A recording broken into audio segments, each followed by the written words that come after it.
Welcome to Horror Hounds, a Lorehounds podcast. I'm John, up to course number 478, The Soul. I'm Elysia, here to make my amends as we recognize The Failures, Season 1, Episode 7 of The Vampire Lestat on AMC+, aka the season finale of Interview with the Vampire, Season 3. If you want to get into contact with us, send an email to askdan@thelorehounds.com or head to our Discord server, linked in the link tree in the show notes for real-time conversation. And if you like what you've heard and want to support us or get ad-free and bonus content, check out the same link tree for our Patreon and Supercast subscription options. You can also leave us a review. That always helps if you leave us a 5-star review on Apple on either our dedicated The Vampire Lestat feed or our main Lorehounds feed. Our last spoiler warning of the season, huh? Mm-hmm. So what's a spoiler warning? And then I'll tell you, I'm suggesting an evolution for the Inside the Coffin segment. Okay. All right. So our spoiler warning is just anything that's happened in the show so far or any of the Anne Rice universe shows. And then anything that's happened in the book up to this point. So nothing future in book spoilers, unless you stick around after the credits and then you'll get to the Inside the Coffin segment. So what's the update, Elysia? Okay, so Inside the Coffin remains where we can just talk about anything from the books that hasn't yet happened on screen. So full spoilers there, although they're doing their own thing. But we used to have a special Devil's Minion corner there, and there's no point. That's just like in the show now, and that's going to obviously be a major focus of next season. So the finale, though, has my head spinning about the fourth book, which would be the fifth season, Tale of the Body Thief. And so now we have the Tale of the Body Thief Murderboard. The Tale of the Body Thief Murderboard. Okay. Yeah, all right. I'm in. I shall explain after the credits. Yeah. Yeah, I'm not sure I totally get it, but I'm in anyway. That's kind of how you have to be with this show. I mean, this season especially was just you have to be in it for the bit. Yeah. Yeah, I just started rewatching again the Interview with the Vampire from the beginning, and it is a very different tone. But it's, when I'm in the middle of the first season of Interview with the Vampire now, and it's like, this is such an exquisite, beautiful presentation of this history, and then you get to Lestat season, and it's like, blah! But that's honestly, I don't say this enough, I don't think, but actually, as much as I talk about my love of Armand as the complex gremlin character that he is, I identify with Lestat the most. Like, I think his brain works most like mine in many ways. And so for me, this season really felt personal in some ways, and just the way the information was conveyed. And also it builds on, like the first season was so buttoned up and, about two people falling in love without really being able to talk to each other about their real truths and how that got in the way of everything. And this season was about ripping off that Band-Aid and looking at the ugly scarring and picking at the scabs. And I loved it. Have you ever seen those TikToks or YouTube shorts where people are like, this is Louis de Pointe-du-Lac describing McDonald's, and it's like the sesame seeds scattered on the bun, like my kind scattered in the world. Like, just everything has to be dramatic with him. Mm-hmm. And I think you're right. Lestat is just, you're in it for a different bit. I saw one that was like Louis narrating, and it was Kermit the Frog looking out the window pensively into the rain, and then it was like Lestat narrating, and it was Miss Piggy with like an attitude face. Yeah, no, perfect. Yeah. So you pulled some feedback from our Discord. I saw a little bit of that exchange there, but I pulled myself out of it so I could enjoy it fresh here. Okay.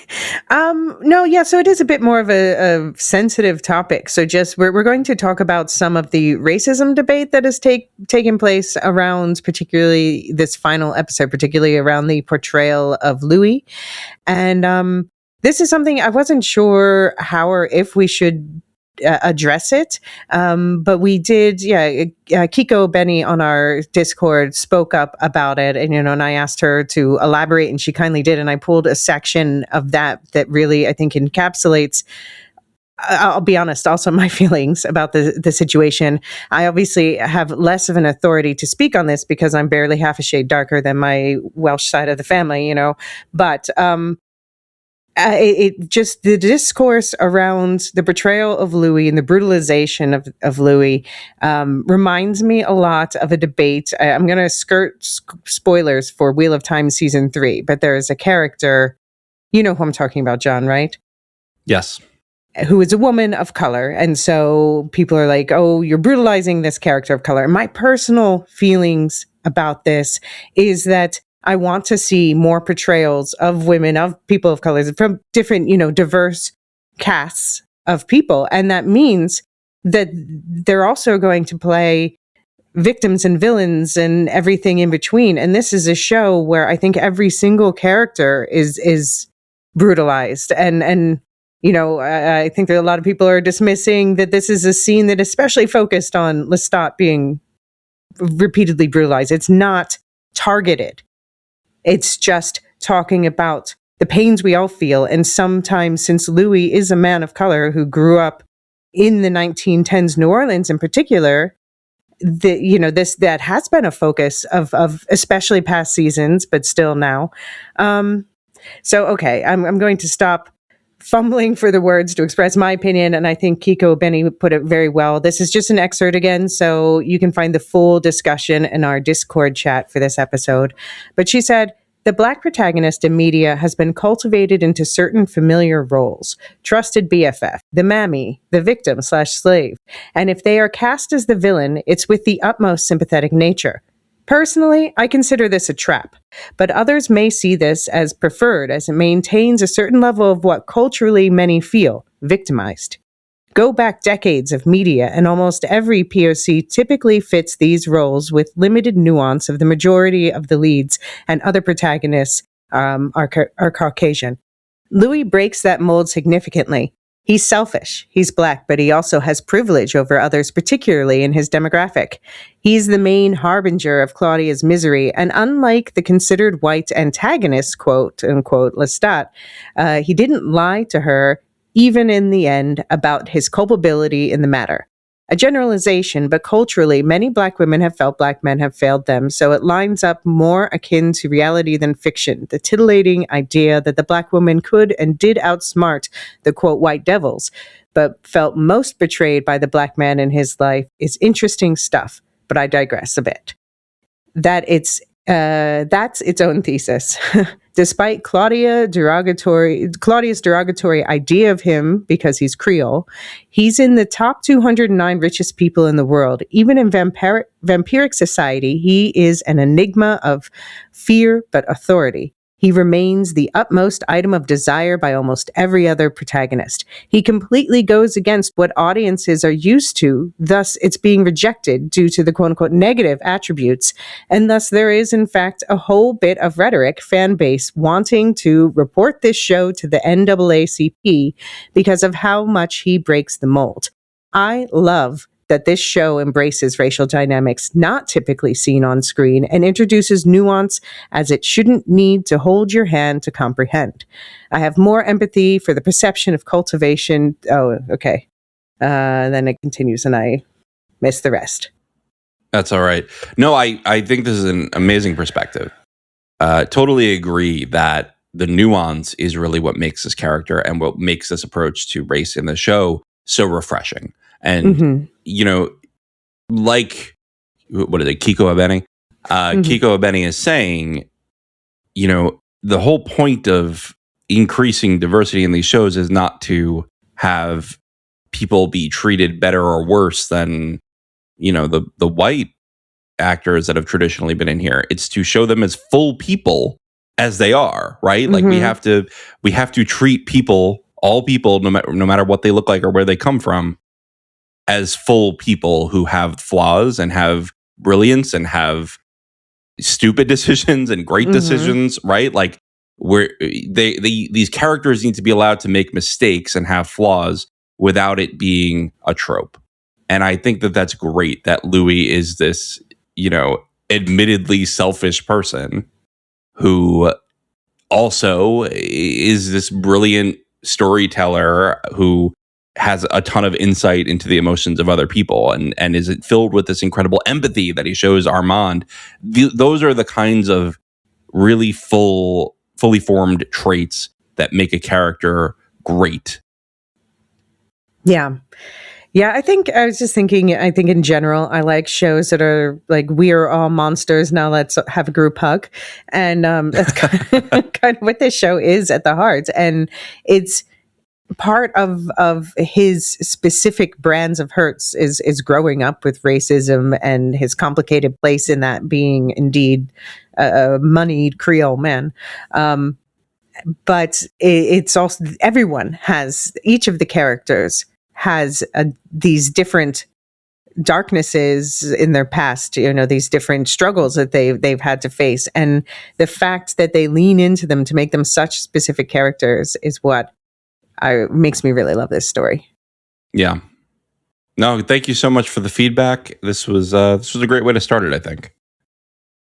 Yeah. Yeah. So what did you think of the episode? Oh, you're going to me. Oh, I was going to go to you after you. Well, before my severed head runs out of blood, I thought it was absolutely fantastic. I watched this twice, and the second time it was even more meaningful because I knew where it was going, and I was able to ground myself, because that's the thing with these episodes is they are jumpy, and that's an intentional choice, and I like that choice. It's just sometimes on first watch, it doesn't hit as hard as the second watch because I'm trying to follow it more than I'm trying to dive into what it's making me feel. And here, I just think that it was such an incredible way to show these two journeys of Louis and Lestat, right? Or you could say the three journeys of Louis, Lestat, and Armand. The table was an incredible setting to have the long table. I love that. I love that we got the answer to that. It was teased many times this season, right? Yeah, remember in episode 3, we're like, what does he mean? Right. No, apparently there's an actual long table somewhere. And and having Louis acknowledge Armand, and the amount of empathy it takes to see the humanity or vampiracy, whatever, the person behind your abuser, the person behind the guy who has you on a spike and is trying to hurt somebody you love. The empathy was the weapon there, right? The empathy was the power, and how he got himself and Regina free. I just thought that these journeys that they took us on emotionally tied up the season so well. And I don't want to get too deep into season as a whole thoughts, because we're going to do that wrap up with Mark. But just this season left me wanting more in the best way. Yeah. Because usually I get to the end of a season, even a season I liked, and I'm like, okay, I think we've done the whole gambit now, and I'm done talking about it. But this one, I could watch another 3 episodes of the season. This was an incredible ride. How about you? I mean, and we should say, as we're recording this, the Friday we're recording this, there's going to be a Comic-Con. Actually, the panel, it's going to be in Hall H, the big hall, so yay. But it's going to take place right before we record our season wrap-up. So we'll be able to talk about what happens more there. But we're expecting at least a season 4 renewal announced, because, we keep hearing the numbers are good. And maybe a double season, and maybe some word on a spinoff or 2. There's one in particular that it feels like they were setting up in several ways this season / this episode I'll bring up as we go. But they do really got to get their leak situation under control. Yeah. For anyone who doesn't know, the finale was accidentally released on Apple in the US like 2 days before it was supposed to come out, or 3 days maybe even. And so that was unfortunate, because only some people got to see it, and then their commentary about the episode was shaping what a lot of other people said about it, because they were not shy about spoilers, like immediately spoilers on the screen. So yeah, that was an unfortunate situation. But I really liked it. I mean, we've got surreal existential reckonings. We went full Frankenstein. Like, that is totally my cup of tea. You've done a whole deep dive into Frankenstein if people don't know. That's true. Yeah. I mean, I like monster stories. I like the We're All monster stories. And on that front, peak Armand antics. This was a great episode for Armand. He was like enraging you with his violent pettiness one moment, and then breaking your heart the next, and then surprising you with unexpected grace. And it's just, I think we're finally getting to see the Armand that I know, that he just wants to be seen. He just wants to be someone's first choice, and he wants to be cared for accordingly. And he doesn't handle his trauma well, but the trauma is like quite honestly earned. So I had to quote, thank you to Alyssa for sharing this on our Discord. But it's a post from the The Ashes of the First Star, and about why Armand is such a brilliant character. So The Ashes of the First Star says, my favorite thing about Armand is that beyond being scary and intimidating in an ancient vampire way, he's also weird and off-putting in a way that feels both hilarious and endearing. He does things that no other vampire in existence would ever consider. Goes through a divorce and proceeds to join AA because of his love for steps and rituals. Brilliant, deranged, lovely. Dresses up as Louis' employee so he can wait hand and foot on the man he's been secretly in love with for 50 plus years. That's innovative in its insanity. He's mimicking human behavior in ways that never before have been conceived and doing a piss poor job at it. It's awkward and charming, and ironically, the most human thing about him. So how do you feel about Armand after this episode? Oh, I think he's still a murder gremlin, and I don't love him. But he's an I have sympathy. I can have sympathy for him while still thinking he is awful. Sure. Okay. And I think that's where I'm at. Like I have, I've heard people. I saw this Reddit thread once. This is kind of a tangent, but it relates. I saw a Reddit thread once that said parents of children who did awful things, like murder, when they grew up. How do you feel about them? And somebody wrote, for me, it's that I love and mourn the person they were as a child, but not who they are now. And I feel like that's what you could apply to Armand.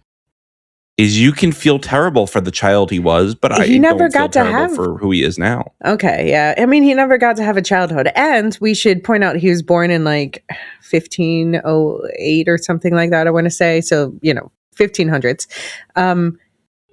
We'll break down his psyche a bit more. But I can't help but have empathy on the one hand, and also just be horrified in the most amused way possible on the other, because I think at the end of the day, like, of course, like the poor random people who get in his way, RIP, sorry about that, but this is a vampire show, and that's true for all of them. But I think when it comes to people like Louis, he was never going to let Louis die. No, he was not going to let. That's why he was like, wait, your vitals are dropping. Yeah. Also, the two things that really stood out to me this episode was that whole "you were 12" exchange. We'll get to that, but the other was that Paul cameo. I was just saying previously, they keep mentioning him, and I wondered if we would learn more, but I did not expect him to show up, and that was so lovely. I have questions about that. Okay, let me just ask you now, because it's on my mind. Okay, does this mean that Lestat did kill Paul? No. You don't think so? No, it's confirmed. Definitely not. Okay. So we can talk about the after segment now, because we're not in screener territory. So no. Okay, no, it's not.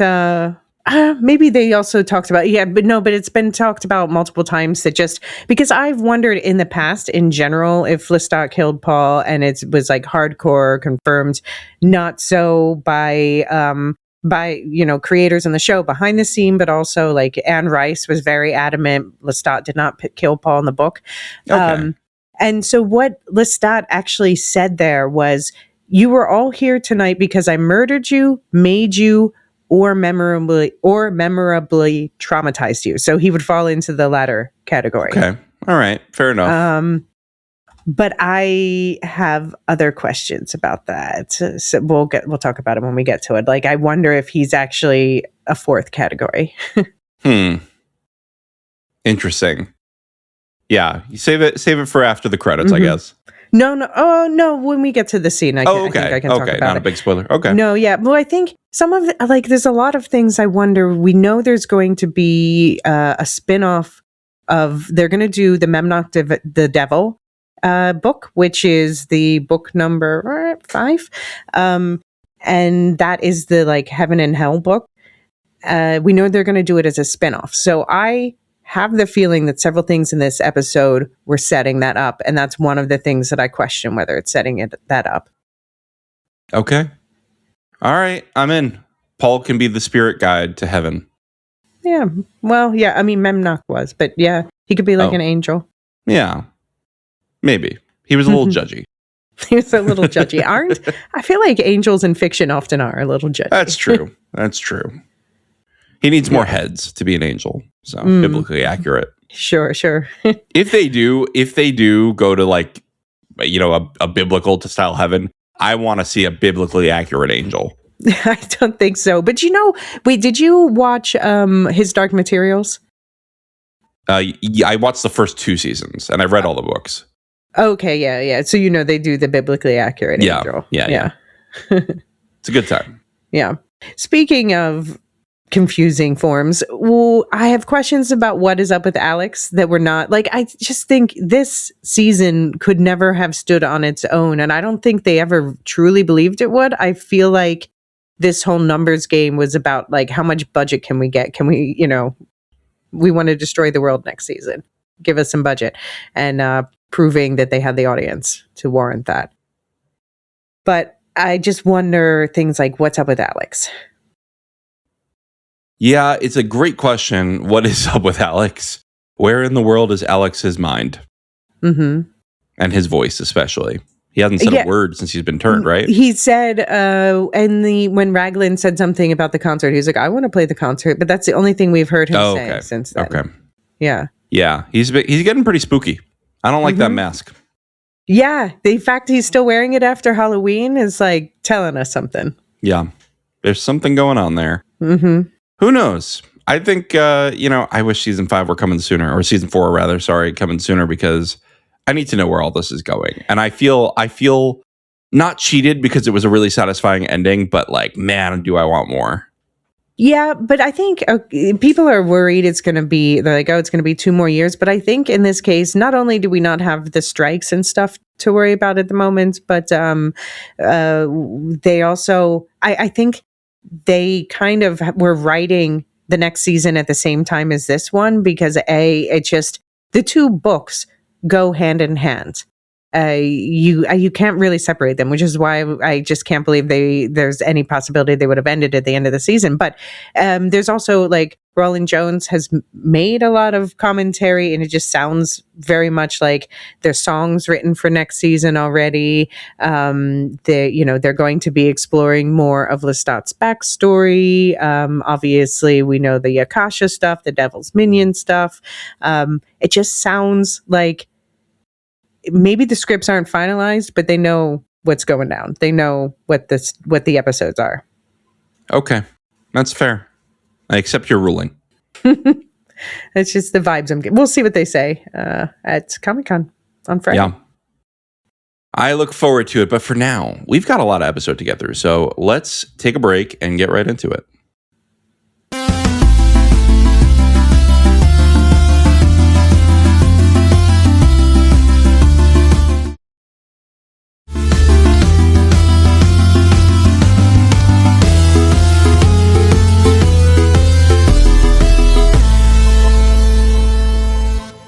Course 529, The Soul. We're ready. So let's alternate paragraphs here.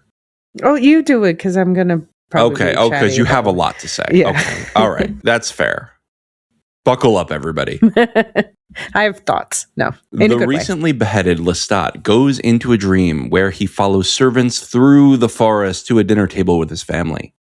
The diners morph into Lestat's accusers, Magnus as chair, Antoinette as court reporter, and Louis, TC, Gabriella, and Nikki as witnesses. He learns that he's dying and listens to their accusations, though he insists Gabriella sit as chair. More guests arrive, such as the tenor that Lestat mocked and drained with Louis. The tenor mocks Lestat in the same way. Lestat is forced to witness the witches being burned again from his childhood and turns the accusations on Gabriella. She defends her decision to take him to the burning, saying she was trying to send him away from Auvergne. Lestat is horrified and begins a death wail. Magnus then arrives. Oh, sorry, not Magnus. Marius arrives to judge Lestat for his failures with Akasha and his own fledglings. The table taunts him with his various failures until Lestat decides to fight back, and we'll get to that part later. So one of the things, that I think, they're starting to lean into this Memnoch the Devil thing. And Roland Jones did say and I've read so many interviews, I'm sorry, I'm definitely never going to remember which exact one a quote came from, but he did say something about this season about wanting to set up more metaphysical planes, which I assume means, Memnoch the Devil's literally about like touring heaven and hell.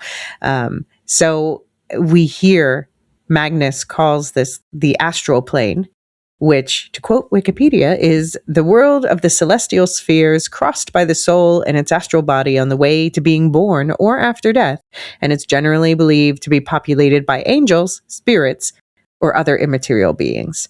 Okay. Thoughts? I think it's cool. I mean, you were telling me that there's a lot of mystical stuff going on in the later books, so I'm excited that we're bringing that forward because that feels like something that's been missing. Yeah, very cool way to bring us into that. Yeah, I mean, this is really from like the mid books, but I think they might even be bringing some later stuff in too, which I think that is good because it's this long series that I was saying before, she kept adding new layers of lore just because it felt like, she wanted new things to explore. But if the truth of the world is the truth revealed by the final novel, then that's been true all along. And, that should be incorporated into the ongoing story, right? Yeah, I think so. Anne Rice is done throwing darts at the board. Let's see where they landed. Right, well... No, really. I think it's good to have that cohesive work together, right? It's almost, I think of Christopher Tolkien putting together the Silmarillion after his father's death. There were all these, inconsistencies that Tolkien himself couldn't reconcile, much like it seems like Anne Rice was a little all over the place at parts of the books. And Tolkien has his son put together the Silmarillion after he's dead, and he is like, okay, we're going to make some choices to create some consistent rules here. That's kind of what they're doing with the show here, right? Yeah. I mean, I guess in her case, it was just like adding extra layers, which she's like, okay, I've explored that. Now let's explore ghosts. Now let's explore religion. Now let's explore more sci-fi angles. Yeah. So yeah, and I just wonder, I think it's something the show can do is bring like the more mystical and the more science fiction elements together so that they feel like they are parts of the same world, like different reflections of the same phenomenon. Yeah. I mean, I love this. I love this astral plane stuff. I think that was a really cool way to tie together the season. And I like that we were still doing stuff in the real world, so it didn't feel like we were stuck. Yeah. I haven't watched this week's House of the Dragon yet, but I heard that it was a Last Supper sort of setup. I'm like, interesting. Oh my gosh. It's the dinner time episode. It's the dinner time week. But I loved that sequence of Lestat. First of all, he dreams of walking in daylight, which we see him at the end of the episode when he sees the ruined city. He's standing outside in daylight. But here, this is just in his dreams. And apparently he's been like having these dreams over and over since he finished his album. So I wonder if this is actually when someone has a dream over and over in a story, I always wonder if it's some sort of like communication or premonition or, dragon dream, basically. Yeah. But it's interesting that like this whole transcribing bird song in the forest is particularly since they brought Paul, Louis' brother, back this episode, and Paul would always say, instead like the voices in my head who say the birds would tell me to do it, and I always wondered, are we supposed to understand that he has schizophrenia, or are we supposed to understand that he really is hearing some sort of angelic voices or something of the sort? And so now the question is Lestat also hearing those same things? That's a great question. I didn't even think of that. So fantastic work, first of all. No, and yeah, Paul being here is fantastic. Mm-hmm. Yeah. Yeah, it was just really rife with symbolism, like this whole, did you notice Dee was one of the waiters, and then Dee was also in the studio? I'm like, where's Christine? But it was nice to see Dee. Interesting. Yeah, where is Christine? Yeah, in her sex dungeon. Yeah, I think that she's completely, she's gone now. She's not involved with any of this anymore. I bet you she survives whatever happens with Akasha, because I think she's just got a bunker now. Yeah. I've been wondering if there's been some stand-in for, I actually just recently restarted the Vampire Lestat novel, and I was just listening to Lestat talking about getting some hot lawyer set up to help him with stuff. I'm like, that's probably the Christine, what do you call it? Inspiration. I loved this little throwaway detail, that as Lestat is walking to his first table, the one outside in the garden, it's music that he says is played for the blind at Montreal Crosswalk. So it's like he is the blind man who needs to be guided to this reckoning with his soul to confront his ghosts. And they land on that first table. So I love that it's just like his father's table, and then the scenery just changes around it. And the first one starts with child and teen Lestats, the abbots of Haute-Loire, who's doling out punishment from his father's chair. Do you think, like, is this talking about starting in a narcissistic place with the three Lestats together? Maybe, or maybe just that. I think that they were just saying, like, this is the judgment of his mortal life. Maybe not judgment, right? It's a listing of failures of his mortal life. And it was so brief that's why we immediately move on to the vampiric life. Okay. Because later, Gabriella is like, why are we even talking about this? It's not part of his vampire life. Yeah, no, and I feel like that part was, because Lestat said something similar, like that it's rude. He said about Daniel, I keep calling him Dan because of him, that it's rude to ask about your life before becoming a vampire. And I think that's because he doesn't want to face his trauma. He's running from his trauma. I think that's a Lestat rule. Yeah, that definitely is a Lestat rule. That is just making up rules for the sake of it. Yeah. I do wonder how Dee got there. We hear 7 waiters, only 4 of us, which I wondered was about like his privilege. But then it's interesting that Dee shows up throughout, and we don't know who any of the others are. And I don't think we see them. I don't know. We don't see anyone else. There just seem to be extras, so to speak. Which is fine. I mean, who knows how many people he's killed throughout his mortal life. I mean, his immortal life. Could just be that, we have some spare victims here. Right. And then we go to Magnus's tower. So then we have Magnus at the head until he switches Gabrielle, as you said. Nikki, Louis, TC, Antoinette taking notes. And what did you think about the lack of Claudia? Claudia's response was hilarious. Just, I have said what I need to say. That's not actually what she said. Also, I really liked the vampire TC. That was pretty good. She was having the most fun, for sure. Yeah. She's just there to vibe. Yeah, she set up his cell phone timer to count down to his death. But and she got this shout out when they were later, when there was other reviews making fun of him. She was shouted out as like she's the only one who did no wrong. But yeah, I mean, as far as Claudia, Delaney Hale's obviously already played 3 characters this season: Fradia, Ghost Claudia, and Lestat's Dream Claudia from, his stained glass eyes. Yeah, I think she's done enough to earn her season regular. But okay, this is something that launched a debate on Blue Sky, because I was wondering, I thought that the vampire at the end of season 2, Felix, who is a named version of a character that plays a brief similar role in the book, the one who's catching rats for Lestat, when he's in his sad rotting robe phase, as Gabriella later references.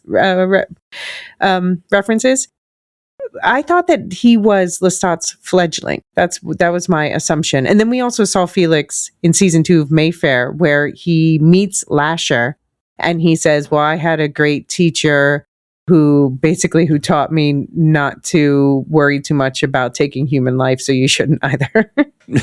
Right. It does sound a little bit like Lestat when he's talking to Louis. And like, exactly. I don't say you have to enjoy it.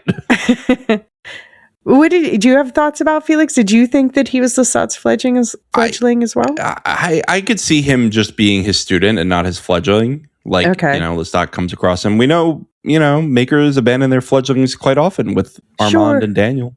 It's like, if he is and he was not at that table, that's the biggest insult that you could get. Yeah, Lestat forgot about him. And, I will say he could just be filming Mayfair Witches. Who knows? But yeah, it was interesting that this whole motif of that is he's giving pieces of his soul to his fledglings and to his maker. What did you think about the role Magnus played in this? Like, who is more horrifying at the head of the table, Magnus or Gabriella? Oh, Gabriella, 100%. Magnus knew him for a week, as he so kindly points out, as Lestat kindly points out. And he is able to get at some of his insecurities, but no one can get to your insecurities like the mother. And, or as I don't remember the name of the tenor, but the tenor says, Mama. And he can actually sing. So it was unjust of Lestat when he tortured and killed him in season 1. Yeah. I mean, I liked it. It was pretty much divine justice that he was able to mock Lestat in the same way. Yeah. But yeah, I mean, I thought it was fun that Magnus was back. I hope we get Magnus's backstory. I'm sure we will in the future. But I thought it was interesting just to see the different facets of Lestat's soul argue with each other, because I think that's what these people all were, right? You don't think that they were in any way tied to the real spirits? I mean, Louis was, well, I suppose is the part of Louis' soul that was human severed from him.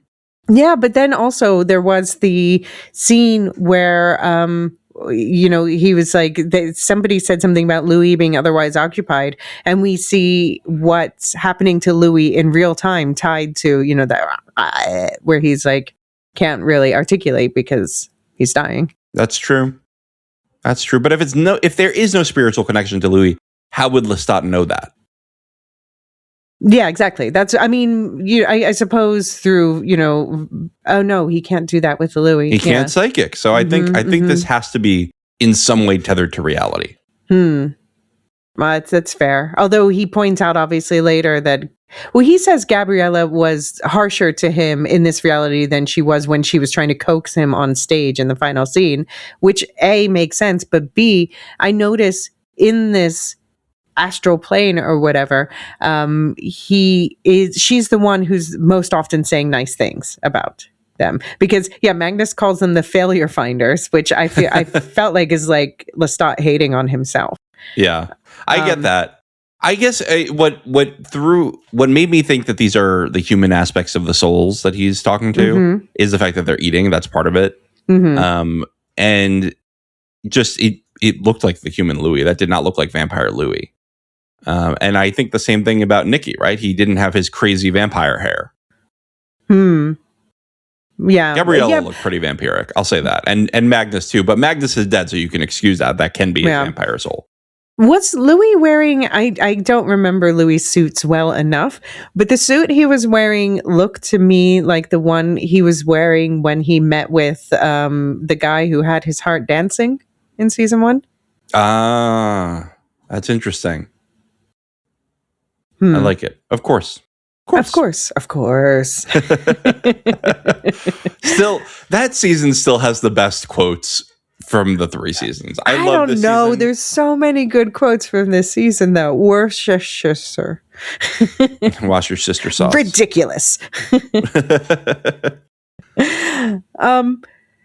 here, Gabriella was defending him. They're talking about the destruction of the Children of Darkness Coven, Armand's old cult. Impulsive, reckless. She said overdue. And honestly, I think that Armand kind of thanked him for freeing him from it, but then also hated him for taking away his purpose. Yeah, he had conflicted feelings. Yeah. Just Gabriella was, she was kind at first. You're right. She was very defensive of him at first, and she slowly gets more and more judgmental of Lestat and more on the other side of things. I thought that was really interesting because that's kind of what she does in real life, right? She kind of love bombs him and then pulls away. Yeah. Mass toxic behavior. Yeah. Yeah. And she's Darvoing. Oh my God. But then it also made me think so then he gives Armand a new purpose with this Paris coven. And then he abandons his Paris coven. And I'm just going to say point out again that the story we got about Nikki's death this season does not line up with what we've heard about his death in the past, where it's been said before, Nikki took his own life, not that Armand held him in the fire with a poker. So that whole thing that Lestat said before about that seems to be Lestat responding to the witches rather than Nikki think you're right. In the fire. Yeah. I was picturing it as a the death rattle, right? Isn't that what he said Nikki's death rattle was like earlier? Mm-hmm. Yeah, in episode 3 when he was talking about Nikki and inside Daniel's head. Yeah. Now he's making that sound. Yeah, I like this parallel here. Yeah, I mean, I just wonder. I just think maybe he's not being honest with himself yet about Nikki's death, and that's one of the things we'll revisit in the next season. But from Nikki's perspective, who's the character who says this, he says selfish, cowardly because Lestat abandoned him, and it's kind of Gabriella's fault. Gabriella said he was generous to a fault. That's her, but she's excusing herself in that because she's pretty much the one who dragged him away to go on their little, road trip highwayman adventure. Yeah, I'm hearing you there. Okay, you've sold me. Can I ask? I thought it was interesting that Magnus also said judgment comes from God, Satan, the simulation. Now, the first 2, I think, are Memnoch the Devil references. Setting up that. But the simulation, I'm like, simulation theory, let's go. That's totally... Keanu Reeves walks in. It's totally not in any of the books, but that's one of my favorite philosophical ideas about our real world.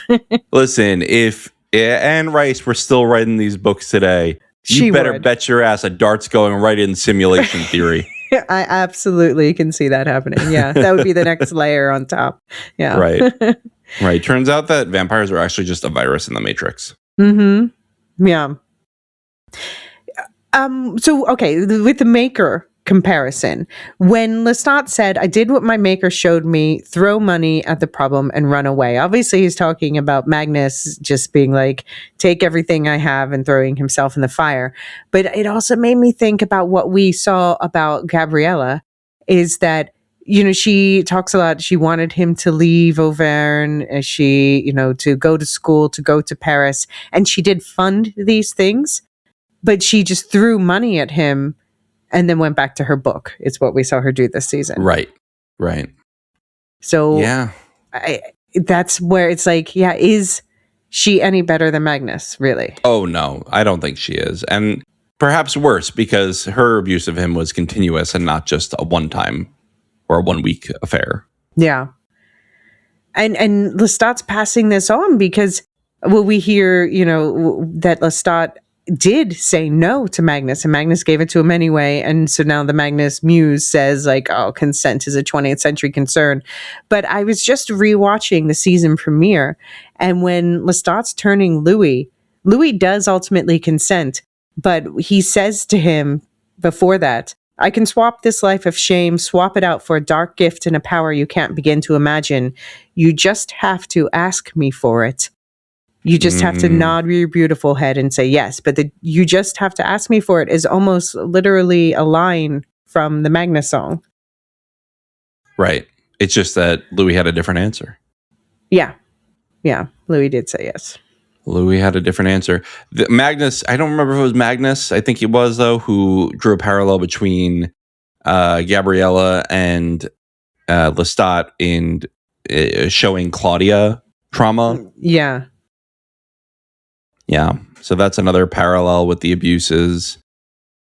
Not great. Lestat's learning from his abusers, which I think is realistic to the real world, right? Like people learn abusive behaviors from experience sometimes. Yeah. Can I ask you, when Gabriella takes the head of the table, the location switches from Magnus's tower not to where he grew up, but rather to the apartment in Paris where they lived when they were all first vampires. What do you think that's about? That makes sense to me. I mean, Gabriella was never at home in Auvergne. That's what I would say. Gabriella was never in charge in Auvergne. Gabriella was never at home in Auvergne. So I could absolutely see why it would be the apartment in Paris, which is the first time she was ever free. Yeah. Yeah, I suppose that's true. If it's somewhere where she's going to have control over the situation, I think it has to be either in Paris or somewhere in the future. Mm-hmm. Wow. And they already had the set, so give them a break. I've been thinking about these numbers of the courses that they announced. Is this, are we supposed to draw analogies between this and the way that the albums are numbered of the failures that we've been hearing the narration of all season? I just took it as a lot of failures. Not in, no, because I think the last one we heard was album 57, right? Something like that. No, it's, what did they say? There was, I mean, I don't think we're done with it because I'm wondering if it's going to come back next season as well. Let's see. I did keep track of it somewhere. Let's see. It was the last one we heard was 37. Oh no, we've gotten to 49. I guess it was 57. Yeah. Yeah. See, because it's not. We're not that high. We're not that high in the failures. Maybe we'll get that high. But yeah. Didn't they say there were like 211 or something albums? I forget how many they said. I think I wrote it in the first outline, so I'll find that while you keep talking. Okay. But I also just wondered if there was any correlation with, at one point, Nikki Muse was shouting random numbers at Lestat to distract him from recording. And I don't know if we're supposed to draw any lines between them, just putting it out there. But the fact that they point out that, so episode 6 took place on Halloween. This episode took place November 1st, All Saints Day, which is, of course, a day of feasting, appropriate. But do you think Lestat sees himself as a martyr? Because it's a day of feasting martyrs, right? You would know more about All Saints Day, perhaps, than I would. I am not that familiar with All Saints Day. I don't know. Does he see himself as a martyr? I actually don't think so. He's very narcissistic, but I don't think that's the image he has of himself. Mm-hmm. You know what I mean? Yeah.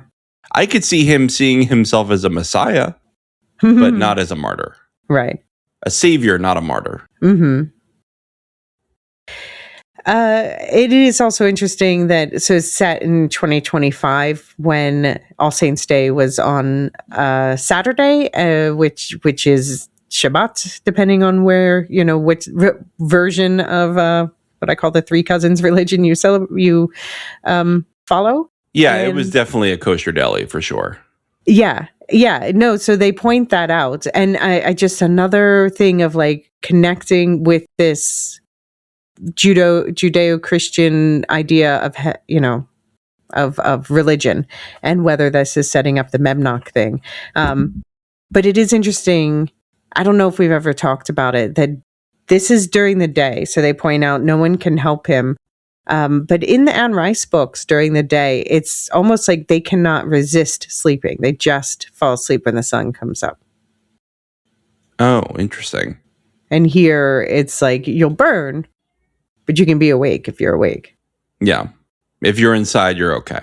Yeah, like you can pull an all-nighter, an all-dayer. I did, by the way, track down the number. It's 111 albums. Okay. So we are higher than that. Mm-hmm. So yeah, I don't think they're connected. All right. Although every vinyl record is two sides, so maybe, if we only got up to 205. So 220. Mm-hmm. Yeah, you got 222. Did you notice what did you think of the exchange where Nikki said, he gave me the gift rather than telling me he loved me. I begged him to say, Nikki, I will never love you the way you love me. And immediately I'm thinking about that is what Lestat was yelling at Louis when, in the worst domestic abuse episode. And so the Louis muse says, gotta say that shit a mile up in the air. So Lestat was repeating to Louis what Nikki said to him because Lestat was afraid that Lestat was afraid that Louis felt about him the way he felt about Nikki, which was not enough. Yeah. Oh, man. That's hard. That's hard to hear, honestly. Yeah, I did enjoy Gabriella chiming in like 10,000. Like it just everyone just yelling at Nikki like, shut up, you're not a real victim. She said he told you he loved you 1,000 times, and Lestat's like 10,000. Oh, okay, it was reversed. I reversed it. Yeah, he loves to count. No, I just Nikki. Well, Nikki was a victim of Lestat, to be clear, but that wasn't why. No. I think Lestat wished he could love him more in the end. Yeah. I would say I have to shout out Aes Sedai made sure I didn't miss a reference that Nikki makes at one point to, I don't know, it's something about like Lestat saying like, you were at the Toronto show and you were at the Detroit show. And Nikki's like, well, we weren't at the show at the Patois Tommy's in Fort Wayne, Indiana. And so I said I had to point it out because my tribe is the Potawatomi. And so this was clearly a reference to that. And the historical lands of the Potawatomi do stretch over northern Indiana. But as far as I can tell, this is not a real bar there. But yeah, good shout out, good catch. That is indeed a good catch. Good catch. So everyone's got sass. You have this quote here. There's a lot coming at you, mon cher. Just remember, you're the only one who can control the volume. Yeah, I think saying as someone who said that I have similarities to Lestat, that was kind of good to hear, right? Like there's a lot going on in the busy brain, but only you can hone in on things and control the volume. Yeah. Well, he's going to control the volume later, but we're not there yet. Love the whole. I mean, what did you think? Why do you think Antoinette was the stenographer? Maybe because she had 9 fingers and they thought it was kind of poking fun at that. No, honestly, like, is it like a cruel joke by Lestat? Mm-hmm. The person who it's hardest to type for. And it was interesting that Gabriella said she would be able to say her piece, but she never really did, to be honest. Yeah. I don't think he had the best formed idea of her identity. She was a function in his life rather than a full person like a lot of the others. At least he says justice for Antoinette earlier in the season. Yeah. Basically looks at the camera to say it. I'm glad we did get to finally see what the witch burning thing was about. That was brutal. And the way he says, they played at our house. Like, yeah. Wow. Yeah. Yeah, that just, I mean, he did say earlier that he thought that the two 9-year-old twins were witches. And I'll just say, for all the people who are worried that, as soon as they're like twin witches burn, they're like, oh my God, they've also killed Maharet and Makare off screen too. So when they finally got to that scene, I'm like, oh, thank God there are no redheads there. Everybody calm down. Yeah. Yeah. No, it sounds like everybody got okay. Yeah, I mean, so it's, if they're going to have these two characters, which are pretty central characters in the book, but I don't think, no, they don't show up. You just read the Vampire Lestat. They don't show up until Queen of the Damned, I don't think. Okay. All right. You don't remember them, right? Then. Yeah. I don't remember them, no. No, yeah. But it was good to get like a full sequence set in the past, where it goes quiet, he's focusing in on this. For some reason I enjoy his really dickish brother. Yeah, I find him amusing. What did you think about, here's the speech we got from the priest. The Lord is a jealous and avenging God. He takes vengeance on his adversaries and keeps wrath for his enemies. The Lord is slow to anger, but great in power. His way is the whirlwind and the storm. The clouds are the dust of his feet. He rebukes the sea and makes it cry. Who can stand before his indignation? Who can endure the heat of his anger? His wrath is poured out like fire. What do you think of the fire and brimstone of it all? Fitting. I think that is what fits this type of show, right? This is, nothing is merciful in this show. I think it's interesting, that is the version of religion that Lestat was when he said there's an ocean between Christ and myself in the first season. Yeah. Oh, that's so interesting. That's the version he was exposed to. Yeah, you're absolutely right. I think that's exactly what they're going for there. And I was also thinking so much of that sounds like Armand's view of the world. And I was thinking this, Armand was born in 1508, even a couple centuries before Lestat. And that is also that's the parent that raised them, that church, in a way. Yeah. Yeah. But we have this relief from the tonsured monk in the crowd. No one who conceals transgressions will prosper, but one who confesses and forsakes them will obtain mercy. And that's what Armand was looking for from Louis. Yeah, he just wanted absolution, right? Mm-hmm. Went about it the worst possible way, but that's how we do. Yeah, he did go. I mean, yeah, he's a murder gremlin. Again, I'm not going to be at Armand stand. And what did I say? I'll be as a beacon of light to the Armand haters out there, to guide through you through the sea, through the fog of love. I shall succumb to the fog of love. But I do wonder if we are going to meet God soon because of all this Memnoch the Devil stuff. And then I wonder also, Paul said yes, ma'am, to someone off screen. And so I think even on After Dark, someone asked God is a woman confirmed? I have in my head that I really hope that they make it like an Anne Rice stand-in, because she's the god of this world. She's the creator of this world. I think that would be absolutely great. And I wonder if she'd be offended by the priest's characterization of the fire and brimstone. Ooh. And all the he's. Yeah, that's interesting. Huh. Uh-huh. So the witches, there's a 9-year-old twins. Amé was the one Lestat played with, and Marthe, it's the other one, Roulet. And Lestat said he thought they really were witches, but he said in episode 3 he didn't think the other two were. And we find out one of them, it sounds like, was abused by her father. So the mother tried to poison the father, and the daughter was burned at the stake for it. That's absolutely awful. And the other one was abused by her schoolmaster, and Gabriella said he cleans up his transgressions most cowardly. Ugh. How horrendous. Yeah. How horrendous. But yeah, I mean, this is I complain with House of the Dragon about these throwaway sexual assault things. But for some reason, when this show does it, even when it's just barely touched on like this, for some reason it has the depth, the groundedness that for me makes it a satisfying representation. Do you know what I mean? Yeah, no, I totally know what you mean. It's like they've thought about it. This is not a plot device. This is an actual examination of what it does to people. Yeah.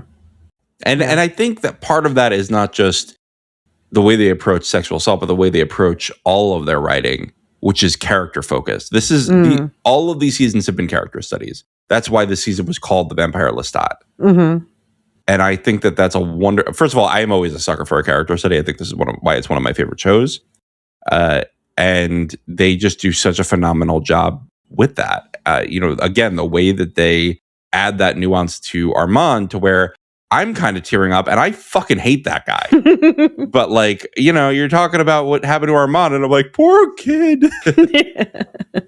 I mean, can we just say, just the actors that they got for this, like Asad Zaman in that scene, they just, as we were talking about it in a chat with you, Mark and I, and, Mark was like, they just focused on his face. And I noticed like they not only just focused on his face in that scene, of course, we'll get to it momentarily, but they focused on just like a quadrant of his face, like just one crumpled up, tear-filled eye. And just the most devastating shot that you can imagine. And yeah.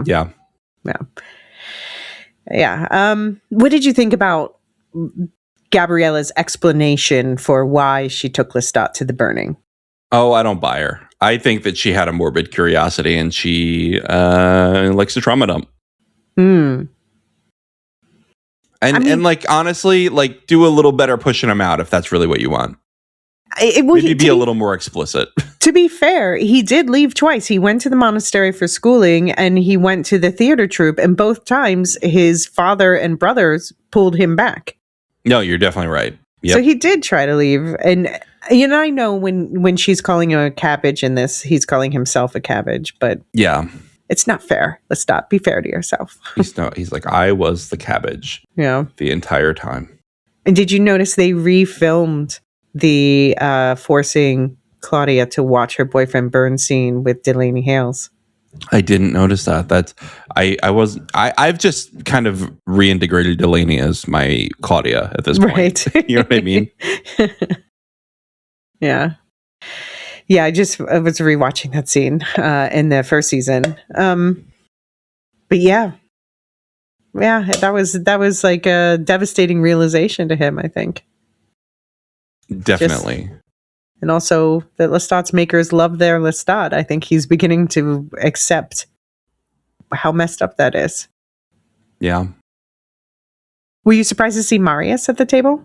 No, if people are going to yell at Lestat, Marius deserves a spot. Was not surprised. I was kind of surprised not to see him at first. Okay. I mean, because he's not his maker or his fledgling, but he is kind of, especially in the book, he's kind of like a surrogate dad in a way. And here he told Lestat more about vampirism than Magnus ever did. Yeah, no, yeah, he is definitely a maker of sorts for him. Mm-hmm. He gave him the initiation he was due. Yeah. I mean, I know people are upset that Marius and Lestat haven't had that warm relationship in the books, but I still personally hold his treatment of Armand against him.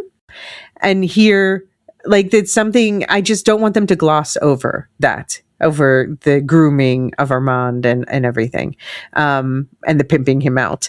And the fact that they are just like, he's calling Armand his rotten boy, but then he also later calls Lestat a rotten boy as well.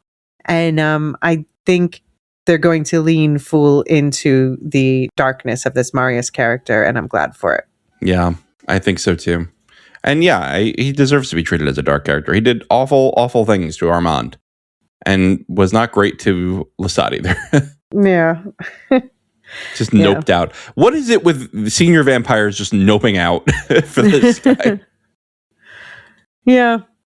I mean, I do wonder, people were saying that like they wrote this to be a possible end of series, and I didn't know how it could be given. No way. Given that it's, like halfway through these two very interconnected novels. But the fact they did review a lot of Lestat's story on fast forward, or actually rewind, they're walking backwards at some point, but it was like a sort of satisfying recap of the last 3 seasons. Yeah, it was. It was fun to see everything. Part of it was, going into the season, we're going to get like a retelling of Interview with the Vampire from Lestat's perspective. And I think that would have been boring. I think this was a much more creative way to do it. I see some of the complaints about the nonlinear format, but I have literally zero of those feelings. I have never once been like, it would have been better to be a little more straightforward. Nope. No, I love it. This is exactly the right way to approach this season. Yeah. I love when I can sense that. I think I said this earlier this season. I love that I can sense when a showrunner is smarter than me, and Roland James absolutely is smarter than me. Roland Jones, yeah. Roland Jones. God damn. I can't. Oh, I'm thinking Raglan James. That's why. Right. There was one new scene, though, in the recap that people were pointing out. And it actually is like really sweet and heartbreaking at the same time, because I saw someone draw a parallel to the new scene is Lestat knocking on Louis' coffin in their New Orleans house and then opening it and peeking inside, and he's there. And the parallel that was drawn was between Lestat knocking on the boat and then lifting it up and finding Gabriella not there. So, like, he was remembering that as he knocked on this coffin in Louisiana, only this time when he opened it up, Louis really was there. Yeah. Yeah, he was. Oh. Well, let's take another break because we have a whole other set of toxic vampires to go through. And I'm exhausted with them already.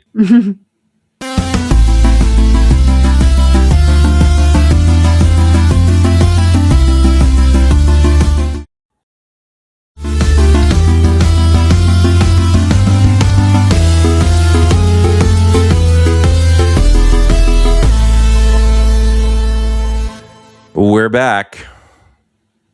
Who wants to talk about Louis de Pointe-du-Lac?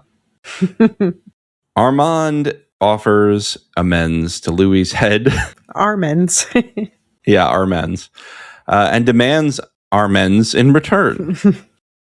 He keeps the head and body separated at a kosher butcher shop.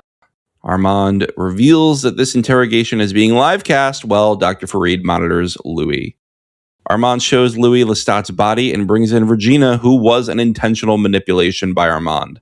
He intends to put Louis' head onto Regina's body. I guess it was never there. The murder gremlin demonstrates his power over humans with the word rest. Before Regina can obey, Louis reaches for the paper.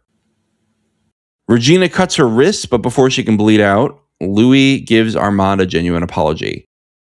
He loved Lestat the whole time he was with Armand. Louis has built his identity on lies. He shows empathy for what was done to Armand when he was only 12. Louis apologizes for not being a love that would cradle Armand. Moved by the apology, Armand heals and releases Regina. Dr. Farid sews Louis' head back on. I love how Dr. Farid is like, you're right, he is Dr. Frankenstein. He's like, yeah, if I sew it on, I think it'll be fine. Like, just sew it back on. Yeah, it seems like it'll be good. Well, I thought he was nervous at the end. He's like, I'm not a plastic surgeon. I don't know. So I was like, I said I was mad at him last week because I was like, I assume he's got to be involved with this because of his decapitation comments before. Yeah. So I was like, he seems for most of this kind of coldly calculating, just like checking vitals, but he did look worried by the end. He looked sickened by the end. My God, what have I done? Yeah. And okay, so I was wondering before what they took from the novel The Vampire Armand this season, because there was mention that they would. And this is the thing, basically. So there's a recontextualization of the trial in the Vampire Armand, because Louis. When we see it the first time, we don't see the full thing happen because Louis goes into the coffin and he's off screen, and we see through his perspective for that story. So when we get Armand's version of the story, it gets twisted, and he actually tries to switch Madeline and Claudia's heads on their bodies because like Claudia wants an adult body, and that doesn't go well, and then ends up just exposing them to the light. So this is definitely inspired by that, this whole sequence here. Yeah. It's very dark. This whole thing is just very dark. This is Armand at his worst. Can we agree on that? Yeah, I mean, at his worst / best. Yeah, he's at his most. I guess he's Armand. very effective here. Mm-hmm. He's still enduring intense conversations with himself. I was like, somebody finally was forced to let Armand finish his damn letter. Yeah, you're right. I didn't even think about the fact that we hadn't gotten Louis' apology. Oh, yeah. No, there were people asking about it. There's a cartoon I shared in, which was it, like the episode 3 chat or something? Or no, episode 4, I guess, where it's like, Daniel asks, have you talked to Louis? And Armand's like, I think I'll circle back later. He seemed busy. And then you see a panel of Armand crouching behind a bush in fear as Louis walks by covered in blood, dragging a machete. Coming from the Brightmoor vampires. Yeah. But I mean, I'll say, Armand, I'm sorry, doesn't hit as hard when you have the person's head on a spike. It's just not gonna seem as sincere. No, it is definitely not. At least he knows what he did wrong. He chose the coven. Does he? Does he really? He lists them out. Well, talk is cheap.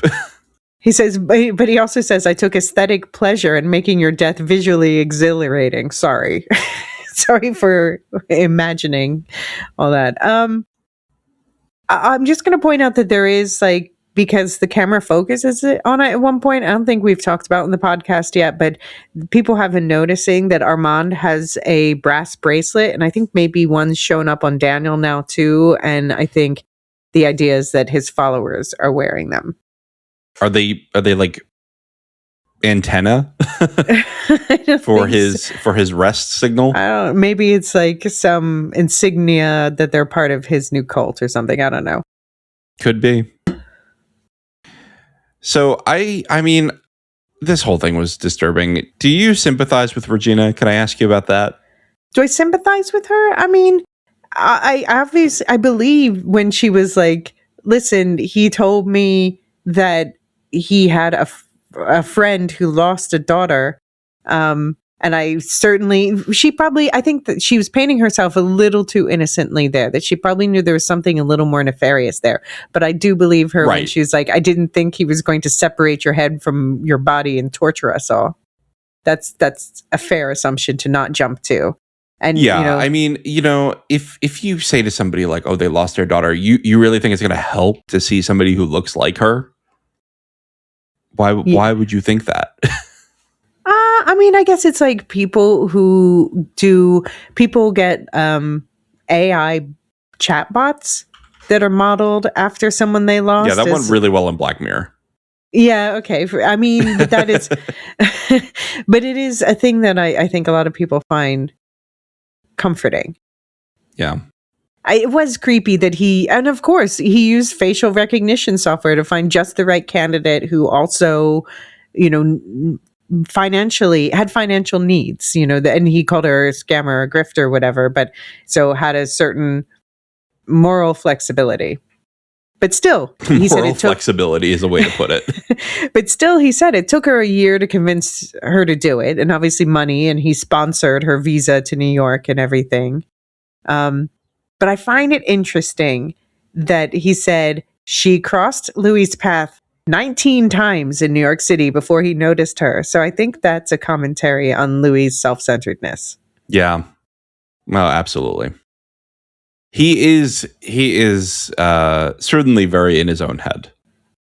Yeah. Yeah, I mean, I think it was interesting. It's interesting now to watch at the same time season 1, the formation of his relationship with Lestat, and this also dissection of both his relationship with Lestat and his relationship with Armand, and see that the pattern with Louis is that he holds people at arm's length. Like in the first episode of the entire show, when Lestat comes and has dinner with his family, Lestat, Paul has upset Lestat, and Lestat claps back at him and basically drops some truths about growing up in an abusive household, and Louis just interrupts it because he doesn't want friction with his family. So Yeah. but then that's the same thing. Like here, Armand took Louis in season 2 to the museum, told him his sub story, and Louis knew that. But in both cases, he doesn't want to dig deeper. Because he wants to, as he says, like build the house on a lie of happiness to just not pick at that scab, as I put it earlier. Yeah. Louis is very good at rewriting his own story. And not just for the world, but for himself. And I think he's only realizing that now after this Claudia incident. Well, of course, Daniel Malloy was the first trigger of that, right? Of like, hey, you just lied to yourself for 77 years. Yeah. Yeah.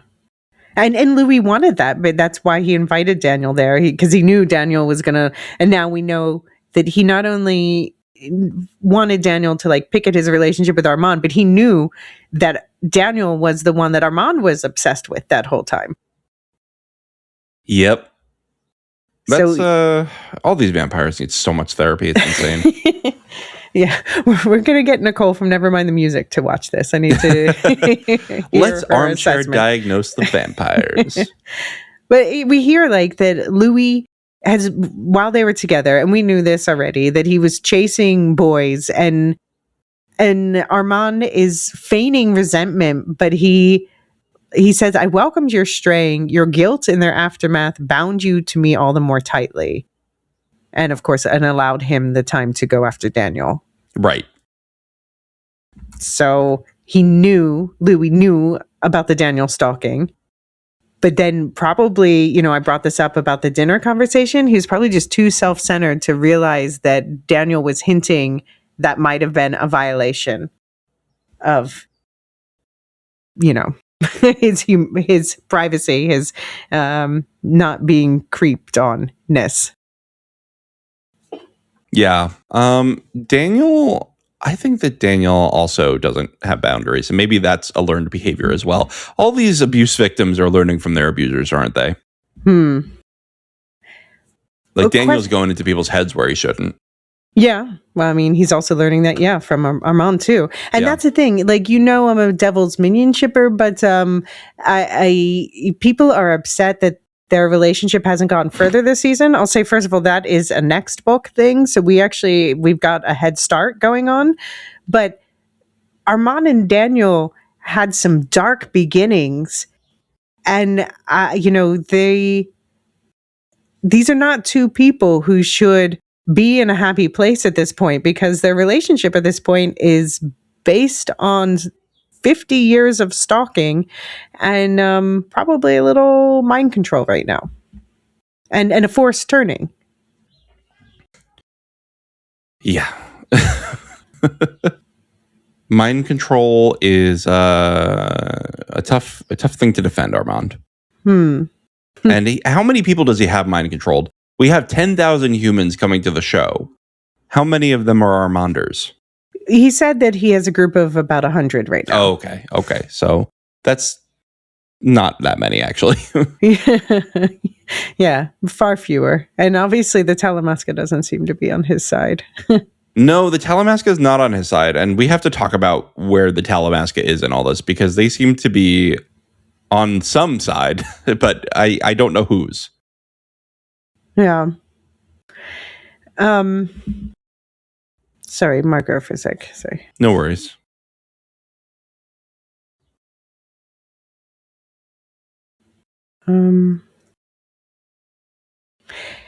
Okay, sorry. Markering back in. So, what do you think about Armand saying to Louis, I told you I loved you, but did I? Or was it a clinging to the underside of anyone who would help me survive? Which I think Armand is correctly diagnosing himself here as someone who clings to someone else for an identity. But do you think he really didn't love Louis? No, I don't think he loved Louis. I think he liked the idea of Louis, and I think he felt, he talked about the guilt, Louis' guilt pulling him closer to Armand, but I think the opposite was true too. They were both pulled together by guilt.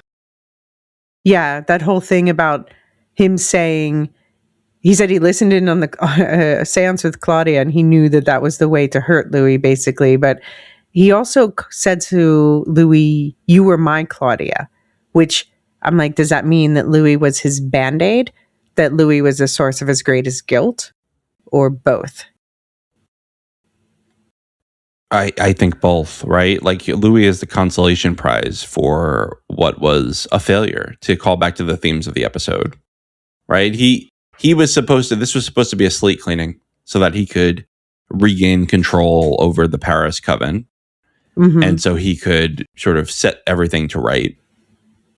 And he failed, and he was stuck with Louis under the torture of Lestat. And I do think that it was torture. I think Lestat was right. I mean, I think it was partially kindness and partially torture for Armand. Mm-hmm. It could be kind to Louis and torture for Armand at sure. the same time, mm-hmm. right? Mm-hmm. So yeah, I think that he is both the source of the guilt and the balm. And I think that's the same thing that Claudia, again, he says, Louis is my Claudia. I think it's the exact same thing, right? Louis feels guilty about what happened with Claudia, and so he seeks her out as the balm. It is interesting that I feel like Regina was there because Armand knew that that was the way to get Louis to, because Louis was just going to be like, la, la, la, nothing until he brought out Regina. But it's interesting. He had this other random guy in the room, Nelson, who he tells to rest. So basically he kills himself. And I think, yeah, that was because he never intended to kill Regina, not because he cares about Regina, but because he knows that how much that would hurt Louis. Like, you just notice when he tells her to rest, it goes slow, it doesn't happen, and then she like cuts her wrist sideways, which is not the most lethal way. And then, she was there to mess with Louis, to push Louis, but he never wanted to cross that ultimate line. So I think maybe he didn't love Louis the way Louis and Lestat love each other. But I think he does, have a protective love toward him in a way, Yeah, it's almost possessive though, isn't it?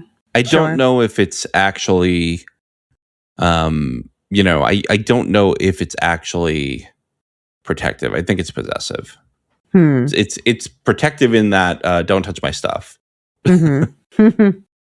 Don't touch my boy toy. Yeah. I just have no sympathy for Armand. You can't make me, Elysia. I just can't. I can't do it. It's all right. I will represent all of the. I don't know. Do we have a name for the Armand fandom? But I think that he never wanted to hurt Louis. Can we agree on that? Like, because Louis even says at one point, "Just kill me," and Armand's like, "No, no, no, no. You're gonna make your amends so we can both get on with our lives." Yeah. I do think he wanted to hurt Louis emotionally. Yes. Yeah. But he didn't want him to die. Or he didn't want to, like, if he killed Regina, that would be another forever stain on Louis' soul that might cause him to try to off himself again. Yeah. No, I think that's right. He's his own worst enemy, Armand. And that's why I don't like him. He keeps adding guilt stains to his own life, right? Like, he keeps adding his own reasons to hate himself, and then he's blaming everybody else for it. Yeah. He's got problems. Yep. 100%. I loved though his impression of Asad Zaman is really good at accents, and he did a great impression of Regina. But also, I had to laugh because I saw behind the scenes. I guess it was the like inside the episode or whatever that plays after the episode, where Delaney Hales was saying the first time when she screams in response to Louis' severed head, it was kind of an authentic scream because she didn't expect an animatronic head in front of her. That's so funny. Oh man, that's not nice to her. That was not nice. Oh, but the Fred Steins, do we want to talk about that more? Yeah, the Fred Steins. I didn't know what that was, and you did. So what is it? Oh, yeah, you said you remembered the scene, but basically it was that scene where, I always thought there was an interesting parallel between Louis and Nikki, where they could appreciate certain art more than they felt able to create it in transcendent ways themselves. And Louis kind of gave up on the photography thing because he's like, well, I just don't, I have the eye to recognize it more than the eye to create it. And so he got so upset when these Fred Stein photographs were in his portfolio. And Daniel holds one up. He's like, oh, this one's good. He's like, I didn't take that picture. And he like snaps. Now I remember it. Yeah, now that you describe it. It's so funny. Yeah, and he like snaps at Armand, and now Armand's like, yes, I did it to mess with you. But again, like he's his own worst enemy.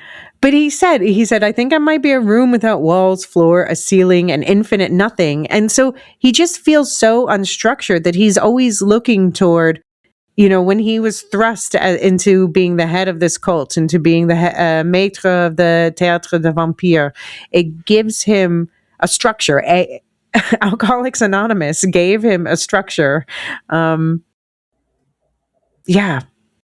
I think that's constantly what he's looking for I suppose we're all looking for a purpose.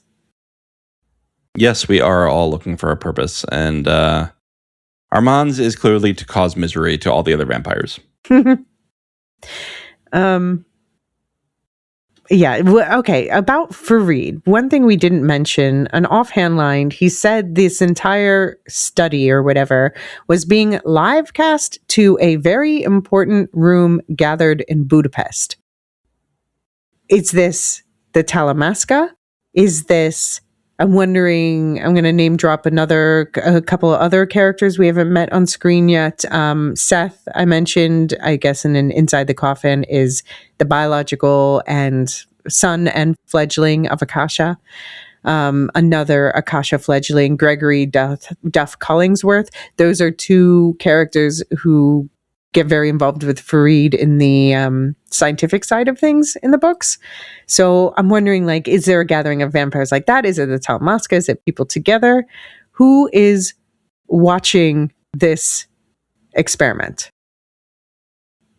That's a great question. Who is watching the experiment? Is it all the other vampires? Are humans allowed to watch this? Because that would be very it's anti 5 laws, Armand. Well, I guess not. Although the Talamasca, Raglan James said later that there was a meeting at the G Summit called Let the Vampires Graze or whatever. The make more. Yeah. Make more. Who gave him that idea? Apparently the Talamasca. I don't know. So I love that they've brought Farid into the story, and I am excited to see more of that. And I think it's really interesting. He will say he was not here, and if you reconsider your amends and survive, you most probably won't remember him. So did Armand wipe his memory clean of Farid?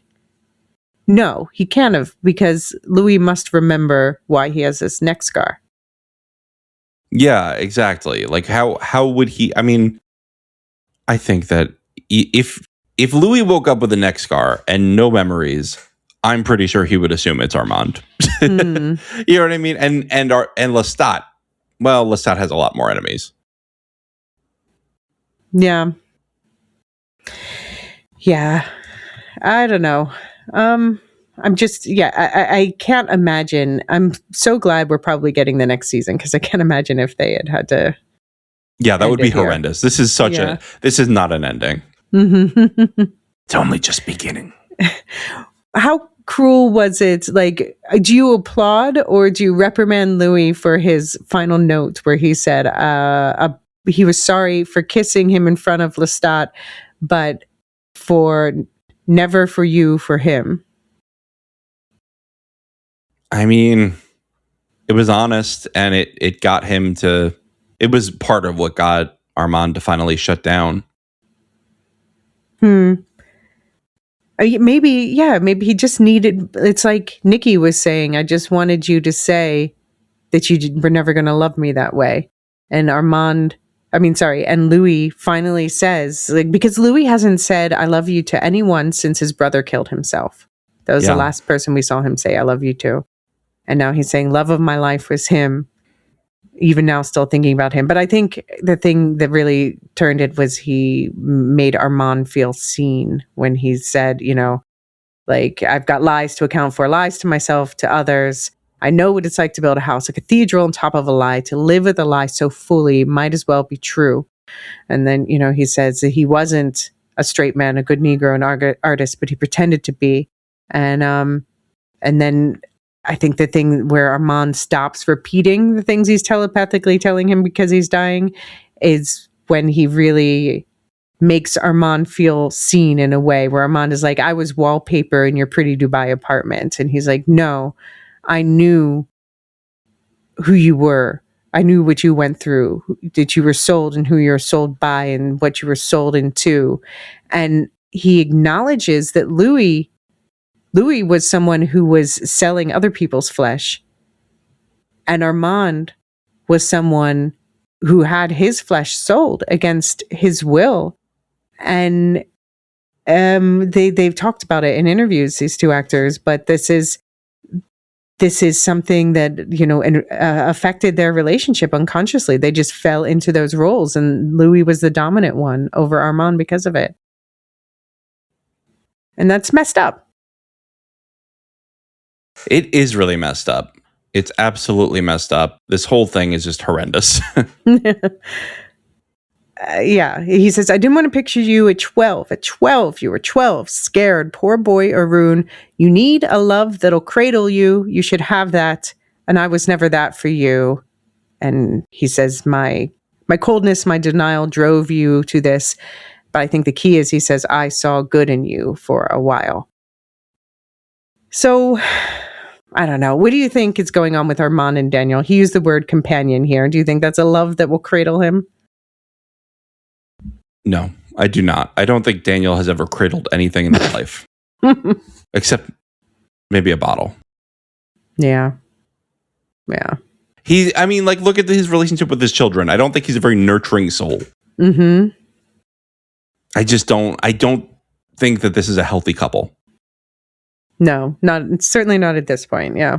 They're both broken people, and neither of them have flaws that, you're not looking for a perfect partner, but you're looking for one whose flaws and your flaws can complement each other. Mm-hmm. That is not the case with this couple. These are just two very toxic men in different ways that go badly together. Yeah. When they get together, they start severing heads. I mean, come on. I do wonder I wonder how much of Daniel's increasing turn toward darkness is influenced by A, his transformational trauma, B, Lestat's bullying, C, Armand doing whatever Armand is doing. His mind games. Yep. All of the above. But Armand does, at this point, he heals Regina, tells her bad things happen to girlies who talk, and she leaves her free to run, and then leaves, but without just one more petty thing. He has to carve an A in Louis' chest. If by their rules, I don't know that the A should stay. Like, I don't know that, I feel like that should heal. But I don't know if the next scars will. Yeah, I don't know. The A is pretty brutal. I feel like that was unnecessary. I mean, if it doesn't stay there, it's fine. It's just a last petty thing as he walked out the door. Yeah. That's the thing is like, you just start to root for him a little bit. Like, all right, you made the right decision. We're moving out. And then he does something like that. And I'm like, God, I hate this guy. Yeah. No, I mean, he can't keep getting away with it. They always say, who's an Armand fan will just say, like, yeah, she did it. It's not, the point is not that this is a good person. It's that, he's talking all the time about Daniel being the fascinating boy because Louis said he's a fascinating boy. I'm like, no, Armand is the fascinating boy in this story. Freaky little weirdo, but I'm sad for him. All right, well, let's go talk about his better half because Daniel's going bowling, and he goes with an extra head in his bowling bag. Daniel taunts Lestat through the bag and invades his vision. Alex stands to the side awkwardly. Raglan James arrives to rescue Lestat so the concert can go on. The Telemasca wants the great conversion to happen, apparently, and Rashid is across town at the butcher shop when it opens. Why didn't we see Rashid? I mean, I guess he was there to... why was he waiting outside? Why didn't we see him later? Could he even help Fareed in any way? I bet you it was more like the actor was busy that day, and they were like, we don't need him. Fair. Yeah. I wonder, is he recurring? Do they want to keep him under an episode cap? Rashid? Yeah. Maybe for this season. Yeah, I suppose it's... we'll talk about it in Inside the Coffin, but I have thoughts about where this character might go. Okay. All right. So Daniel's pretty offensive here, and people have pointed out that like Daniel's been kind of offensive from the beginning. There were some comments that were pretty problematic this season that I don't think we touched on a lot. I think that's just part of the character. Like he's like a problematic boomer dude. He's just kind of an asshole. Yeah. Well, it's interesting. I mean, so he's calling, I guess you're saying because he's calling Alex autistic. Yeah. But I just have so many questions. Why is Alex suddenly barely speaking? Why is he still wearing this literal mask around? Like he's literally masking something. And the other interesting thing that came up, their bowling names. So I mentioned the whole thing that at one point when when Daniel is venting at Lestat, he says, I find myself in my day walking yaoi manther phase, so yaoi is like, I'm sorry if I'm saying this wrong, but it's like a men loves men manga thing. Okay. Manther is like a male cougar. So is this like the Omegaverse that Sam Reed learned about? I don't really know what the Omegaverse is really, but it's definitely a fandom shipping thing. I believe it's where they basically like rank men, and I don't think it's just men. I think it's just any characters. Yeah, I think it's about the nature of their sexual relationship, but I think this is something different because this is just specifically about a certain sub-brand of Japanese manga, but I don't know. I'm not cool enough to know these nuances. But the bowling names. So we have Daniel going by Manther on the bowling score, and Alex going by Boo Radley. Did you ever read or watch To Kill a Mockingbird? I did read it. I have not watched it, but yes, I know Boo Radley. Okay. So for anyone who doesn't, basically, he was the neighbor of the main character kids. And he is kind of autistic coded in a way, but he's someone who people make judgments about and assume that there's something like that he's dangerous, basically. But then he ultimately ends up acting as a guardian angel to the main children in that story. And the arc of their story arc is learning empathy for him and thus learning empathy in general. Do you see something about that in what might be going on with Alex right now? I could see that. I could see that. I mean, he seems to be locked inside his own head. I don't know if it's willing that he's barely speaking. I feel like he's despondent over the loss of his brother. And perhaps having had that grief just after his transformation may have messed with that transformation a bit and shaped his vampiric personality more than it would have at another time. Well, it's also, I mean, I assumed that Armand had a certain level of control over him, but then it seems like in this scene, he's kind of rebelling against what Armand wants. He's like, I want to play the show. Yeah. No, yeah, I do think, I see, this is why I don't know, like, was he working with the Talamasca? Was he, like, tracking down what was happening? Yeah, that's my question, too. Was Alex an informant? Like, was he like, yeah, I'll help you sever some heads and hide them. Tell me the whole plan first. And then at what point? Because I do believe when he first met Armand at the AA, I don't think he knew who Armand was. I felt like it looked like he had some sort of revelation when Lestat called him out at the concert and they did the Big Boss song. They were focusing on Alex responding to that, and I couldn't really tell, like, is he just realizing who this is, or is he, like, feeling upset for him, or I don't know. It was tough to read. So I feel like this is something next season where we're going to get, like, meanwhile, in Alex land, here's all the things that happened. Oh, my God. The Vampire Alex book. Yeah. Jesus. Are they just going to have infinite seasons where we explore the story from one character's perspective? Keep going as long as you can, please. And speed it up. In 2078, it'll be done. Speed it up as much as, you know, the cast and crew can handle. Right. It was. So another thing I noticed just rewatching season 1 is that Lestat says to Louis, shortly after turning him, Louis asks him, how many of us are there? And Lestat says, oh, only about 100 or 101, you know, referencing Louis. So that was in like the 1910s. And then Raglan says 3 years ago when he met Daniel, there were 1,600 by then. So that's a lot over, you know, just barely over a century. And now 3 years later, there's 290,000 of them. Wow. You're right. I'm trying to look up the world population in 19. So the world population in 1910 was only 1.75 billion. So it is outpacing the human population, but not like to a crazy degree. I mean, so the human population is since then like tripled. 7. Oh, 1.5 billion, right? Isn't it like 8 billion 1.75, and now we're at, I guess it's quadrupled, like, yeah.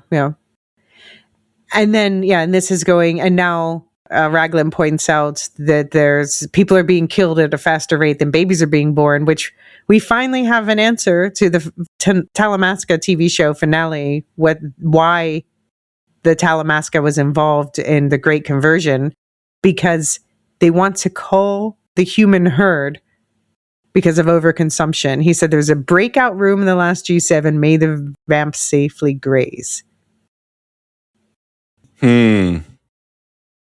How is the vamp going to safely graze when there's too many vampires to humans? So it makes sense they want to cull the human population, but then he says, you know, I don't see your kind governing, he says to Daniel. Yeah, I think that's right, though. What's their end game? Like, once the human population is trimmed down, then what? They go on a mass murder spree? I think they may have to physically fight. Right? Just vamp v vamp. Louis can get like half of them in a night. Yeah, apparently. I mean, and then I guess that was the key we saw in the Talamasca shows. They were intentionally choosing lower level vampires to do the turning, so they were like easier to fight. It's like fighting 20 babies. Yeah, that's fair. Were you a Heroes fan, the TV show? I was. I used to watch it. Yeah. Did you think that it was when Daniel says "save the head, save the planet"? Did that sound like a "save the cheerleader, Yes. save the world" reference? Yes, I felt that too. Save the cheerleader, save the world. Oh my God, that show was a trip. I mean, it was great for a couple seasons, and then yeah. It was really great for the first couple seasons. Yep. Yeah. So I liked the surreal moments with like Daniel's venting at this bowling bag, and for the most time Lestat is just completely tuning him out because he's dealing with his own existential crisis on the astral plane. Yeah, completely unaware. And I love that because that I feel like that is fitting for their relationship. Yeah. Until Daniel literally inserts his face into the bag. And then he's just like the ceiling, which is great. Yeah. But it was also like Daniel repeating Lestat's name. Lestat. It was very Marsha energy, but it was also, didn't Armand do yes, he did. I was thinking about that. Hold on. Allow me. My daughter was my sister, was my throw pillow. Well, he didn't look at me kindly. Lestat. All right, I'm done. But it just, like, this is why I wonder, is he literally to some degree just controlling Daniel's thoughts, just planting these petty grievances? And of course, Lestat doesn't help things because he just, is a dick to Daniel, makes it worse, but still. Yeah. How'd you like Daniel's fangs? I want to know. Well, first of all, I want to know, Daniel's just walking around in daylight. I need to know more about this daywalking gift that they have. But I want to know so Raglan takes the bag. He wants the concert to happen. Alex wants it to. And then Daniel shows his fangs and we cut and we don't find out what happens to Daniel after that. And we see Raglan. And I have things I'm wondering that I'm going to bring up inside the coffin. But what do you think happened in that interaction between Daniel flashing his fangs and Raglan and not Daniel being on the bus after that? I think they neutralized him, but they didn't kill him. Neutralized Daniel, but didn't took captive of him or something? I think they tackled him and got him to stop misbehaving. I don't think he's captured. I just think that they kind of just knocked him out for a little bit. Okay. It was funny that Raglan was a bit antagonistic. He said to Alex to open with Big Boss, which is very anti-Armand. Yeah. But it is also interesting that Raglan he looks at Lestat's severed head in the bag and says it's evidence of the soul's existence. So it's more metaphysical stuff. He's the fact that they persist after the separation. That is interesting. I mean, how would they exist without that? Mm-hmm. You want to play a show? Yeah, let's go to a concert. The table pushes Lestat into hysterical laughter, leading to his life alert going off. He jumps onto the table, and the scene turns into a concert. The audience is filled with his victims, including Enzo, a man whom Lestat cruelly drained in Italy, and the woman he drained and wrote black licorice about. As Lestat approaches death, Paul's spirit comforts him while wishing he were a woman. Can I also say that while writing this outline, I kept thinking about who versus whom because of Lestat, focusing on his grammar. Can they please change the name of the band to the Fledglings of Failure? The Fledglings of Failure is pretty good. That's a good name. Yeah. I thought it was interesting that Antoinette just disappeared from this final scene. Lestat was like, we gave her justice. No, I'm forgotten about her already. We brought her back for a scene. It's fine. It's fine. She got to take notes. Lucky her. There was an interesting Instagram post from set designer Andres Cubillon Soto, this concert setup, it's on a street in Paris, but not only a street in Paris, it's the street corner, the modern version of the street corner where Lestat first heard Nikki playing and first really fell in love with music. Yeah, that was very cute. Mm-hmm. Yeah. So, I mean, it's they must have so much fun decorating these sets. First of all, just all the time periods. But here, he was combining 1970s Paris with 1920s New Orleans and the present day. It's pretty cool. It's pretty cool. I love, what drives him to the final thing is your whole goddamn life a pathetic failure. I think Gabriella said it. And he pivots to this immediately. He just can't take it anymore. And then, speaking of historicity in these different eras, he goes, "Congratulations on your historical proximity to me." Yeah, such a good line. Sam Reed is really milking all this dialogue. Yeah. It's amazing. Well, can I just read this one part of the Andres Cubion's of course. Soto explanation of the set? He says the gate to his house on Rue Royale now closes off the entrance to his apartment with Nikki. The marquee from the Fair Play Saloon hangs over shuttered doors. Period market stalls now sell band merch. The tavern where he first sat with Nikki is lit in neon and filled with his judging figures. The Renault Theater is plastered with glowing TVL posters, and in the distance you can spot the chlamydial dressing room from episode 1, where the path of destruction first begins. Dozens of the Vampire Lestat posters were created in different styles and ripped apart and reassembled to reflect his fractured mind. Graffiti-covered walls attacking every version of Lestat, and so many cabbages. It needed to feel nostalgic and grotesque at the same time, an exercise in vanity collapsing before our eyes. You had me wanting to do the Avatar: The Last Airbender. My cabbages. It's true. No, that's great. I love that. I love the poster detail. I didn't even notice that. Now I got to go back and rewatch this because that's awesome. Reminds me of One Piece, actually. Yeah. How they use the posters as like part of the character. Mm-hmm.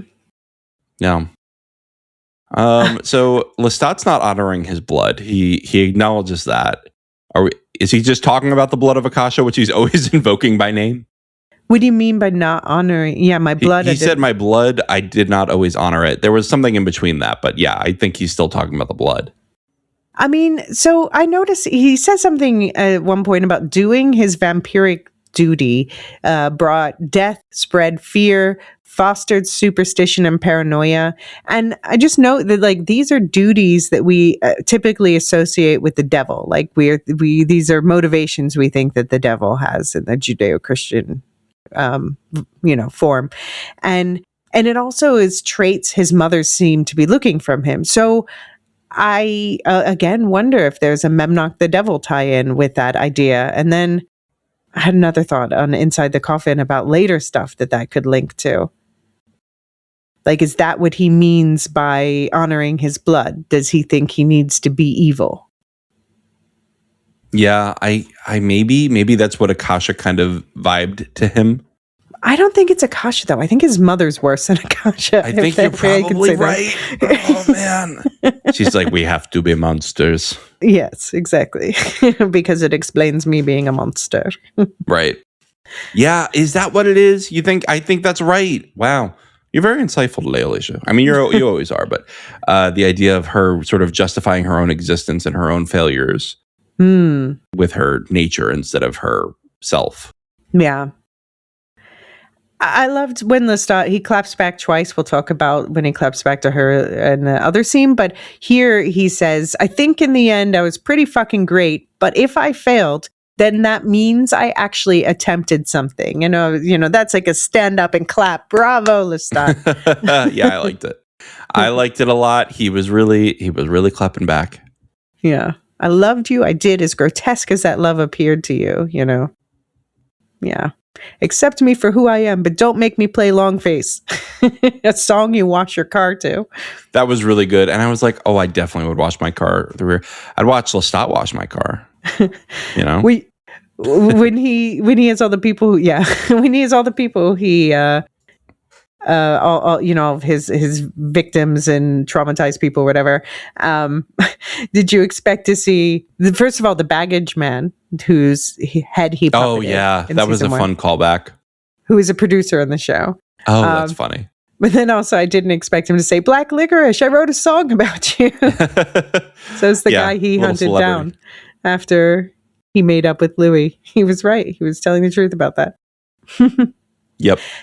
But there was one other character that I was, so in the preview for the finale, I started to get obsessed with who is this white dude in a fedora?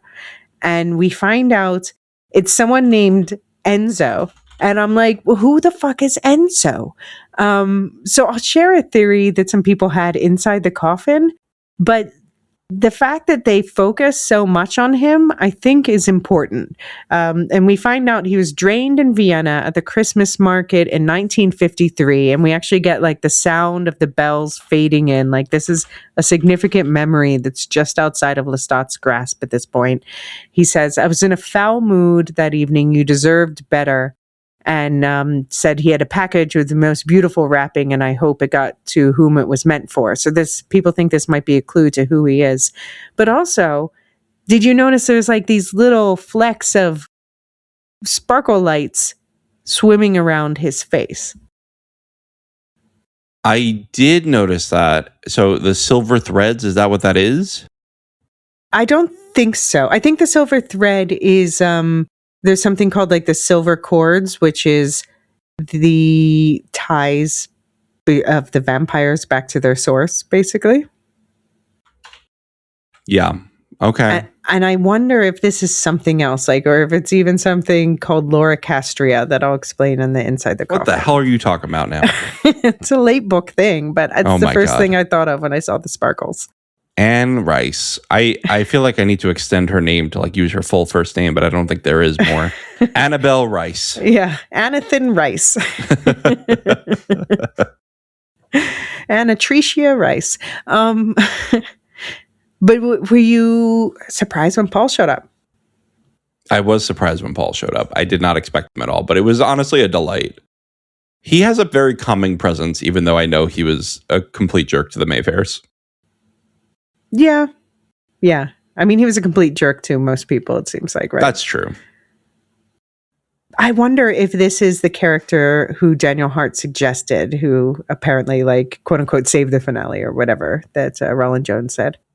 That he saved the finale? Yeah, well, just like someone asked Daniel Hart, oh, Roland Jones said you saved the finale. He's like, oh, I just suggested a character show up. And I wonder if this is the one. Because to me, this and the You Were 12 moment are the two finale moments that stick with me the most. I mean, I thought the finale was great overall, but those were both really amazing points. Those were really amazing, like, highs. And, you know, I mean, it's especially like that if Lestat's going to hear My Brother Loved You from anyone other than Louis, hearing it from the person who didn't want, you know, he says to Lestat, I still wish you were a woman. And Lestat says, me too sometimes, which the Transtat fans are going crazy over that. But just the fact that he explains, like, he has a hard time saying it, got that from our daddy. It doesn't mean he doesn't. That's just his way. Thank you for loving him the way he needs to be loved. Because, you know, I was just rewatching the relationship between Louis and Paul, and it's antagonistic. You know, Louis pulled his cane sword on his brother, and that's the first thing that got Lestat interested in him. But they did, Louis, that is the last time we saw him say I love you to anyone, and then he walked off the roof. So that's like also something that's keeping Louis from opening his heart fully to someone else.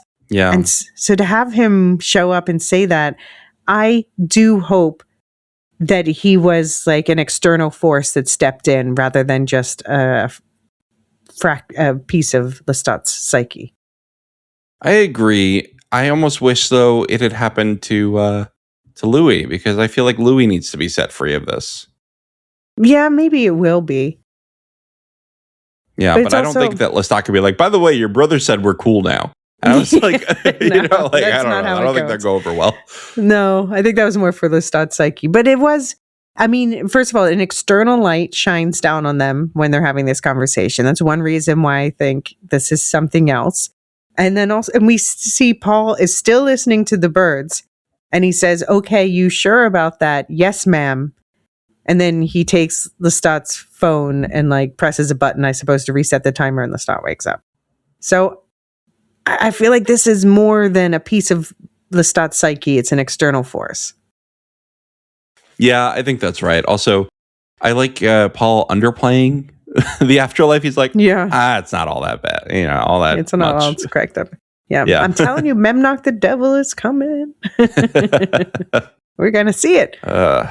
This was a very emotional moment. And this is when the show shines, right? Mm-hmm. Yeah. And oh man, the little moment with Enzo, he had a package with the most beautiful wrapping. I hope it got to whom it was meant for. Yeah. Yeah. What's the Enzo thing? I don't know what the Enzo thing is. Yeah. But it was beautiful. Whatever it was beautiful. Yeah. I feel like it was just to give us an empathetic moment with Lestat, honestly. I don't know. They focused on it so much, and then he mentioned him again after that, and the sparkle things. I'm like, no, there's something up with that dude. And then they just didn't give him a name from the book to mess with us. You're tracking down the clues. Yeah. The internet sleuths are on it for sure. Yep. So we have one more scene, which is when everyone's reunited. Lestat wakes up on his Lestat wakes up on his tour bus with himself and Louis reconnected to their bodies. Raglan James tells him what happened. Gabriella insists that Lestat perform. He refuses as the fans bang on his windows. In the future, Lestat pauses his recording of the failures and goes onto his balcony to look at the ruins of a city. So where is he? Is this Montreal? This is still his Montreal apartment? So he's in the woods near the stage they set up for this concert, where apparently there's 55,000 people now, 45,000 vamps, and 10,000 humans, which I'm like, you better hope that they listen to the make more part and not the eat food cravings. Right. So I think this is where the fact that we didn't get the concert finale, I understand people being disappointed about that. I think this is where the budget hit hardest. And it is something like the concert is something that straddles both books. So it's not shocking to me that it didn't end with this. And I hope they can start next season with a big bang with that. Yeah, I do think it would have been kind of crazy to do a big concert, and what I think everybody knows what happens at the concert, basically, because they've been basically telling us all season, and it's in pop culture infamously catastrophic gig. Yeah. Right. So I think that's fine to have that be the beginning of next season. I'm not bothered by it the way I was bothered by them moving the big battle of House of the Dragon season 2 to season 3. Right. No, I agree. Yeah. And I think it's because I got other emotion. Like, this was a season that was more of an interior season. It's about the emotional arc of Lestat and, to a lesser degree, the other vampires in his life. And I feel like except Daniel, I'm worried about Daniel, but at least the other three have shown some real signs of growth. And that doesn't mean that their growing is over, definitely far from it. But we saw growth in characters in a nuanced but meaningful way that is rarely represented on television. You're right. Armand only killed one person in the finale, which is honestly an improvement for him. I don't even remember his name. I mean, he's just a guy. He's just a little vampy guy. Just a little gremlin. You can't blame the little gremlin for gremlining. You're reminding me of Fred Armisen in Portlandia when he's like, I'm just a baby. I can pay you in blocks. I mean, but he showed grace at the end. He never really wanted to kill Louis. He just doesn't handle things well. He's got like 500 years of therapy to catch up on. He sure does. Well, he started with his AA or whatever it is. Mm-hmm. I'm not, because AA is a brand, so we don't know what it is. That's probably why they didn't name it. But yeah, no, he's starting. But I guess that was a manipulation tactic for Alex anyway. Yeah, I don't know. I mean, I feel like that is the thing with Armand. I don't think he always even understands everything that he does, but I think that there were like there's always like 20 different reasons he does any one thing, and sometimes those reasons are in conflict with each other. But the human heart in conflict with itself. I know. Why doesn't David watch a show? Yeah. But I think that they're part of it. He was driven to some degree by wanting to heal. And I think this thing he did with Louis is awful and the worst possible way to go about it. But it was driven by wanting to understand and process.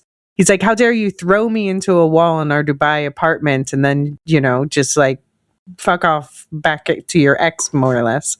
Even though we haven't talked about Lemuel. Where's Lemuel? Lemuel is working for the Talamasca somewhere.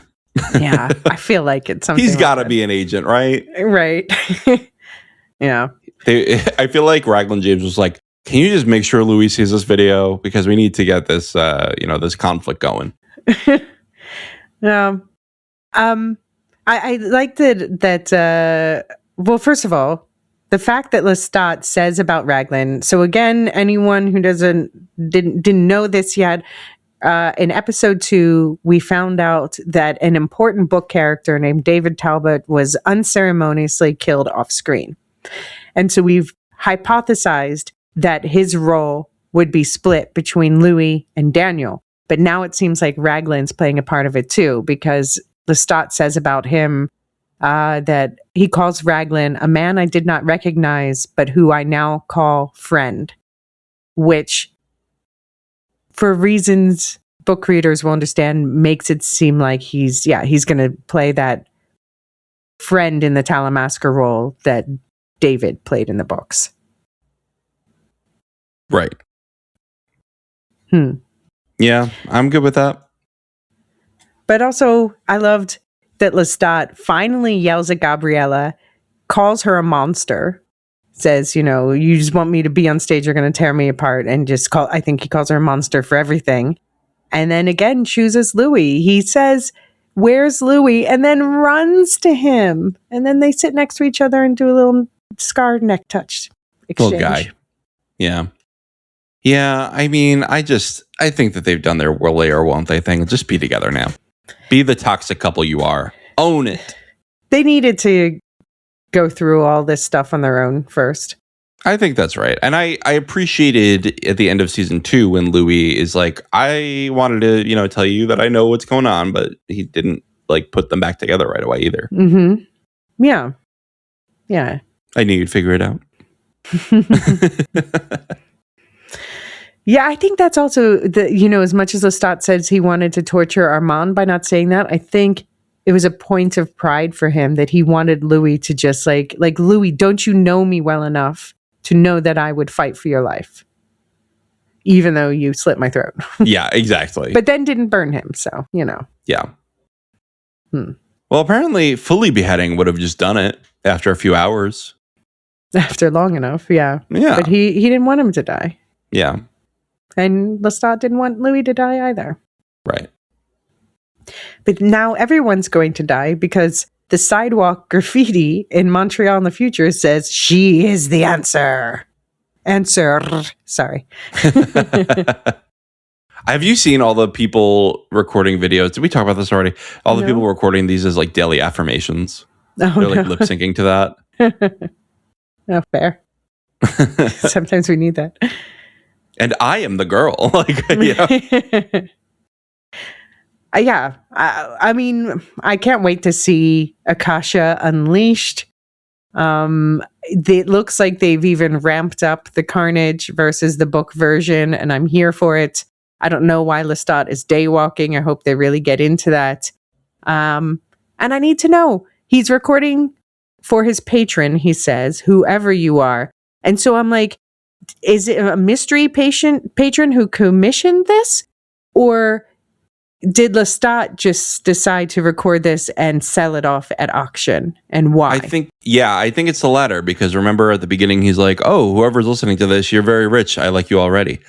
Wasting money on this. I like you already. So I think this is for the anonymous benefactor who's going to buy this later. But it could be an anonymous benefactor. No, yeah, but then I guess it wouldn't be at auction. He would just be like, here, sell it. Yeah. No, yeah, I think it's the auction. But why would he want to do that? I don't know. It's very strange. I think we have many answers coming to us. Yes.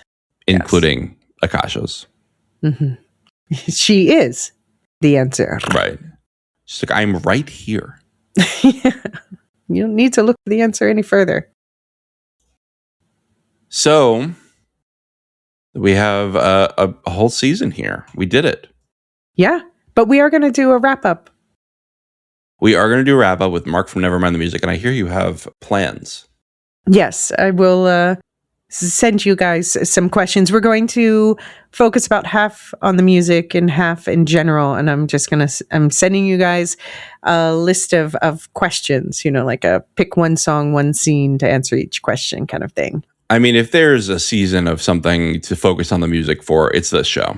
Yeah, absolutely. And while we have Mark's brain willing to be tapped on the subject, we would be silly not to take advantage of that. Yeah. And if you want to hear us singing on Mark's podcast, that's true. I don't know when that's going to start rolling, but I guess we're in his ad breaks now, or some of them. Yeah, he's was collecting voice parts to do a new music. Unless my take was bad, then he just won't use it. Then I think I gave him like 60. I even gave him a baritone take, which he probably won't use, but he had to laugh. He was like, "Not tenor." I was like, "No, it had a really complicated rhythm. I didn't feel like learning." That's fair. That's fair. But yeah, and we also have going on at the same time on this feed, people should check out the House of the Dragon weekly coverage with David and Jean. Yes, they're doing that. And also, we have the guys at Dungeons and Do-Rags doing weekly coverage of House of the Dragon as well. So plenty of House of the Dragon coverage going on. John and David are doing 2 episodes a week now. They're crazy. They're doing a main episode and a feedback episode. Mm-hmm. And also, we're going to be doing some movie check-ins. Jean and I are finally. Supergirl is releasing on digital on the 28th of July, so we've decided to release our episode linked to that. That feels quick.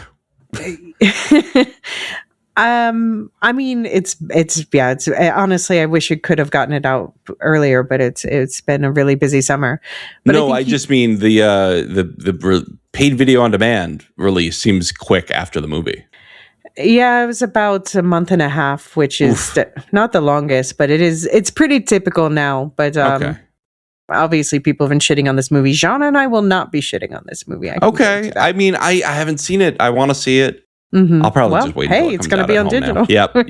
Because I still have to see the Odyssey and spend 3 hours of my life on that because I'm supposed to be leading coverage of that. Speaking of movie check-ins. Yeah, exactly. And in the meantime, on the Wool Shift Dust feed, so a separate feed from the main Lorehounds feed, but we are covering Silo season 3 there. It's heating up. We're approaching mid-season. This is a season of the answers. And Luke and I are having a great time covering that. And Abby and I are covering that, the book spoilers in the separate book club feed. Excellent. Too. When I can finally find the time when I'm not moving to watch Silo, I'm gonna binge those podcasts. Well, you said it's your favorite book of the trilogy, right? So it is my favorite book of the trilogy, so I really want to get back into it. I just haven't had the time. No time. But we've been having some lively discussions about it on the Discord and other places. So, the first season hit the ground running. Great. That's awesome. We also have Cosmere Corner launching July 31st, so the end of this month. It's coming up so quick, and I'm so behind on my editing, so that just stressed me out. Sorry. But we've pre-recorded the first month or so of episodes, so we're going for it. All right. And we're having a great time with that. Brandon Sanderson stuff. We're starting with the Mistborn, the Final Empire book. And you can read along with us. You can on the 31st, it's just going to be a preview where we tell you what we're doing. So you don't have to read anything ahead of that. And what else we got? Nevermind the Music, as we mentioned, Mark. He's got his weekly podcast with Nicole talking about music and psychology. And then having me and Elysia on the doo-wops on the break. I'm supposed to be doing an episode with them next month as well, so stay tuned for that. Ooh, exciting. And Probably Howard, I believe, is on a break, but we'll be doing some House of the Dragon stuff at some point. I don't think so. Then they will not be doing House of the Dragon stuff at some point. But hey, Lorehounds and Dungeons and Do-Rags are covering it. Yes, definitely. You got plenty of stuff going on. Mm-hmm. You got 3 podcasts a week on the network. I think that's fine. Yeah. Am I leaving out something that's active? I don't think so. Radioactive Ramblings appears to be dormant, as well as Rings and Rituals, although Marilyn is telling me that she's working on getting things going again. So yeah, we'll see when that comes back. Other than that, I think the Star Wars Canon Timeline podcast will be that's going to be my focus after this. Now that this season is done, yeah. Other than Silo, of course. Yeah, plenty of vampire stuff keeping us busy. All right, let's do our thank yous. We have. I'll do the first 2 if you do the Lore Masters. Okay. We have our community volunteers, our Dunedain, Hand of the Pod Nancy, aka 2 Kids 2 Dogs, Master of the Polls, Captain of the Bohurim, Peter O.H., Keeper of the Show Tracker, Sub-Zero, Librarian Brian's 8063, and moderators Brian 8063 and Aaron K. Also, thank you to our Discord server boosters who keep us with our bonus features on the Discord. Aaron K, Tiller the Thriller, Doof71, Athena A, Lestu, Nancy M, Ghost of Partition, Radioactive Richard, and Adrian. And yeah, thank you to all of our listeners. If you want to help us for free, just telling other people about our podcast is the best possible way that you can help. Nice reviews wherever you're listening are also an enormous help. But we especially want to thank our subscribers who help us keep all of our subscriptions that we need to keep this podcast rolling. Most of all, the highest tier, the Lore Masters, Sam Martian, Michael G, Michelle E, SC, Peter O.H, Nancy M, Doof71, Brian 8063, Frederick H, Sarah L, Gareth C, Andra B, Kwang Yu, Nathan T, Sub-Zero, Aaron K, Dali V, Gnarls, Kathy W, Lestu, Jeffrey B, Elisa U, Ben B, Scott F, Stephen N, Julia F, Collie S, Ilmariel, Rocky Zim, Jessica A, Red Zippy, the TCS, Eleanor, Mrs. Tennant, AC Wilson, Eli W, Cassie K, Chumbarooney, Katia, Josh Liu, Paintin PDX, Corey G, Quinch, Jenny L, Slavinator, and always last Adrian. Thanks, everyone. Stick around after the credits for Inside the Coffin. The Lorehounds podcast is produced and published by the Lorehounds. You can send questions and comments to lorehounds@thelorehounds.com. Get ad-free access to all Lorehounds podcasts on Patreon or Supercast, and connect with us on Blue Sky and join us on our Discord server. Links for everything are in the link tree in the show notes of this episode. Any opinions stated are ours personally and do not reflect the opinion of or belong to any employers or other entities. Thanks for listening. What you got for me this week, Elysia? Our last Inside the Coffin segment. For this season. Yep. Yeah, so I'm super excited for season 4. We're presumably, we're going to obviously get more of Lestat's story, presumably revisiting the trial from season 2 and Nikki's death, but also the Devil's Minion stuff and setting up season 4 and we'll come back to the setting up season 5 thing, but there are the questions I mentioned, like, will we get the twin witches, Maharet and Makare, who are super important to the story? Or Jessie is a human associate of theirs that I've wondered if they would use another to substitute for her, like Alex or something. I don't know. And then there's also this question of the references to Amal, who is at the point where Akasha is still alive. He is inside Akasha, but it sounded like we got a reference saying that maybe Amal is inside Lestat in the future. So are they skipping the twin witches or what? We'll see. But I think, I'm most excited about the questions about season 5. You keep saying twin witches. Do you remember the Disney Channel original movie Twitches? Yes. Did we talk about? I think we did this already. This is an old bit now. We've been on the mic too much together on this season, so now we're recycling jokes. Well, I mean, my sister and I used to love the Tia and Tamara Mowry, the sister.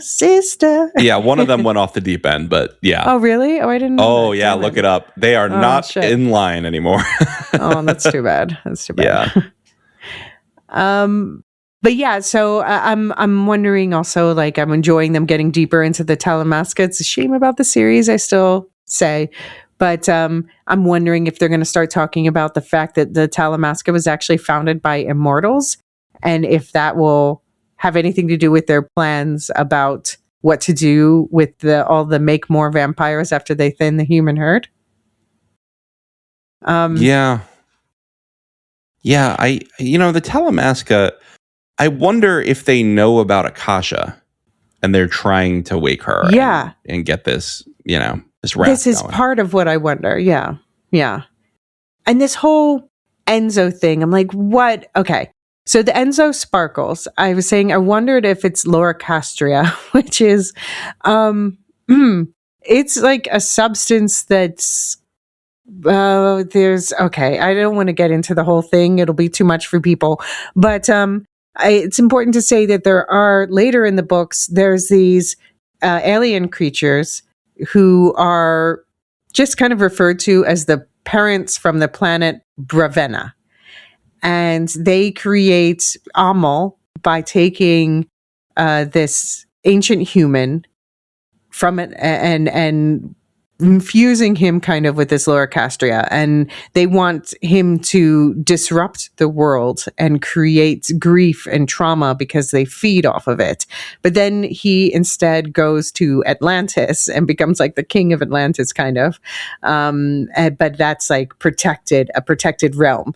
And so they end up forming these replimoids, which are kind of vampire precursors. But anyway, so this Loricastria is something that's in these replimoids. It's something that's in vampires themselves because this was infused in Amal when he got infused to Akasha. Very complicated, trying not to get too deep into it. But I'm like, are the Enzo Sparkles Loricastria? And then I like the YouTube channel, The Naughty Librarian. I don't always agree 100% with all of her takes, but she said something really interesting in her breakdown of the finale, which she points to, I've been wondering about these birds Paul hears and wondering if they're like angel voices or something like that, especially since Lestat's been talking about taking down birdsong as well. She brought up, what if, so these parents from Bravana, they are described as bird-like. So what if the birds are actually the parents from Bravana? And that got me spiraling, thinking, this stuff I said where Lestat thinks it's his vampire duty to corrupt people, in this devil sort of way. I was thinking, does that tie into the Memnoch the devil thing? But then it's also, could it be that it's because the Bravanans are making the vampires think that their job is to stir up woe so that they can feed upon it, because that's what they do. Does that make sense? No. I'm going to be honest with you. I don't understand what you're saying. But I know somebody did in the audience. And so, Anne Rice is an interesting lady, and I don't understand her.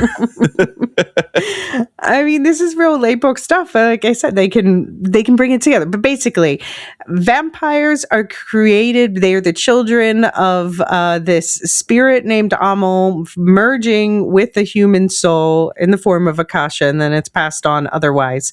And Amal was created from these alien bird-like creatures who want sadness so they can eat the sadness. Okay. So I guess that's Lestat's duty? Maybe is to spread sadness? Maybe that's where he thinks that. Maybe. I don't know. Yeah. Well, and then there's this whole Memnoch the Devil spinoff I'm expecting that I hope we'll hear something about on Friday. Like, I've been wondering, could Claudia go searching heaven and hell for Madeline? That would tie into the story there.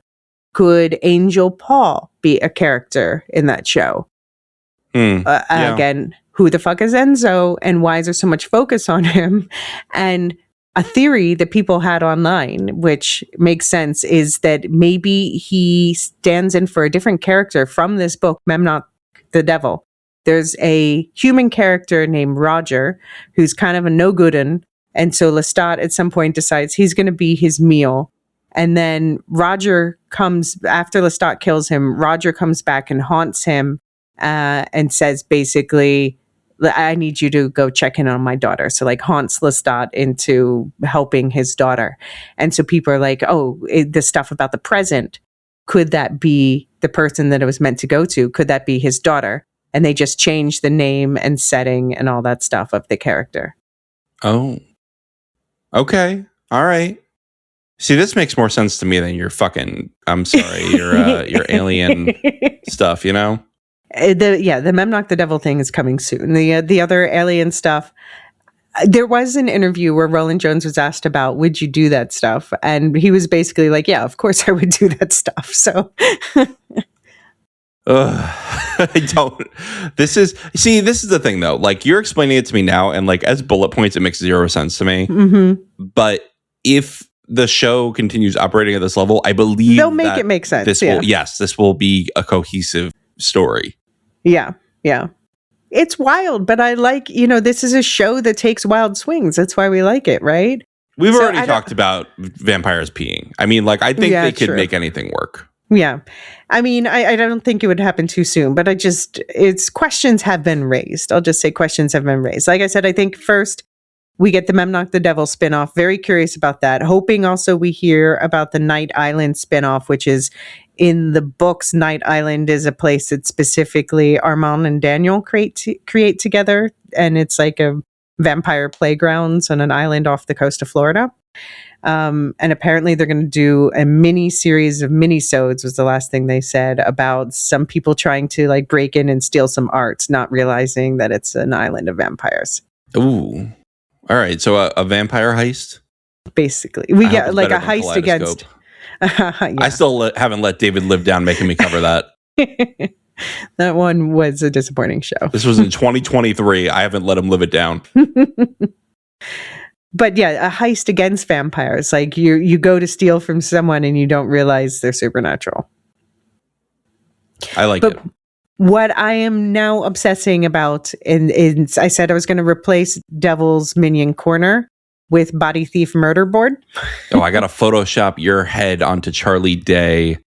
Exactly. Going with the corkboard. Yeah, Pepe exactly. de Silva. That's why I called it the murder board. It's not necessarily about murder, but okay, so next season is Queen of the Damned. Clear. Great. Talked about the things that might show up there. The season after that is Tale of the Body Thief.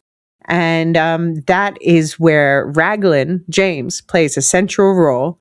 And I'm wondering, Raglan's interest in the soul, probably because his own soul is not bound to his body. Okay. Or at least it will not be. He just has a supernatural ability to swap bodies with people. Or will develop one, perhaps. And so what happens, just to summarize the sequence of body swaps in this book, there is a Raglan James character who's an ex-Talamasca agent who's been kicked out for his nefarious behavior. He is dying of cancer. So he has this body swapping ability. So he decides what he's going to do is he goes to a mental hospital, and we don't really get any backstory for this character, but basically just a hot Indian guy. And he's like, let's swap bodies. Newer, hotter model sounds great. And then the other guy's trapped in his body and dies of cancer.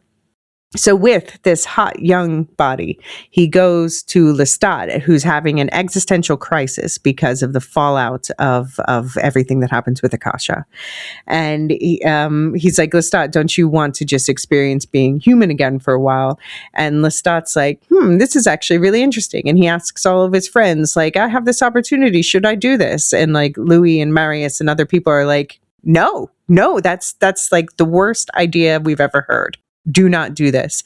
But then Lestat's going to Lestat. So he's like, actually, I am going to do it. And then as soon as he swaps bodies, Raglan James runs away with the powerful vampire body. And Lestat realizes the body he's trapped in, the human body, is dying of pneumonia. So he was trying to, Raglan again was trying to do the thing, I steal your body, I let you die in the other body. But Lestat meets someone who helps him cure this body. He gets over the pneumonia. And then he's going, he wants help getting his body back. And David, the character who died off screen, is the one who is like, okay, I'll help you track down your body and swap back. And so they do that. Only in this, while Lestat is forced to go to bed because the sun comes up, Raglan in Lestat has switched back with Raglan, who was in the young hot body, and Raglan swaps the young hot body with David. So now Raglan is pretending to be David, and the young hot body has David's soul in it. And he tries to get Lestat to turn him because Lestat always wanted to turn David. And Lestat figures it out, bashes David's body's head in with Raglan inside. So Raglan dies inside David's body, and now David is left in the young hot body. Did all that make sense? Yeah. you have a very helpful chart here. Without the chart, I think I'd be lost, but you did a nice chart here. Sorry, listeners at home, that you can't see my chart that I did about the body swapping. You should post it to the Discord. It's a premium feature there. Yeah, that's true. I should do a copy of it to the Discord. But then, so the question is, now we have, there's no David. So we assume that Daniel would be the one who would be caught up in this body swapping. A lot of people are like, is the young hot Indian guy going to be real Rashid? And then it's more satisfying if you have Rashid is the partner of Raglan James. So that's even more of a betrayal in that regard if he's stealing his body. And now Lestat thinks that he's like friends with Raglan. Does that mean... that would mean it would make more sense for Lestat to trust him with the body swap and be more devastating for him to betray Lestat as well. And then, okay. So I'm wondering also, so now we have, rather than Raglan being sick, Daniel's the one who is sick with Parkinson's. And that weird thing where we saw them confront each other in the last scene, and and Daniel whips out his fangs. I'm like, what if they swapped bodies there already? But then I'm not sure what that means. It would mean there was actually Daniel in Raglan's body that Lestat is befriending. And then Raglan would, I don't know. Or maybe not. Maybe I'm just like, I was trying to draw charts. I will spare people trying to explain them, but I'm like, in what order do they do things? I hope if Bally Gill, who plays Rashid, indeed gets to this, he could potentially, he play the straight edge Rashid character that we've been seeing. He could play the Justin Kirk character Raglan. He could play the Sam Reed character Lestat, and could ultimately wind up playing Daniel. Okay. As much as I don't want to lose Eric Bogosian, it seems inevitable that that's going to happen in the next few seasons. And I think that would be really fun to see. I hope he's up for it if that's what's happening. Yeah. I hope he does a good job. But some people think that Raglan James at the auction has Lestat in his body. But like all of this means they're doing different body swaps in the book, which makes sense. But I've got this is why I have my murder board. I'm going to be tracking these things. Okay. I'm going to trust you to manage the murder board because I don't think I can handle it. Yeah, it's complicated. So you have this point here. Do you want to go through it? Did Raglan and Daniel already switch? Yeah, no, that's what I was just saying. Yeah. Okay.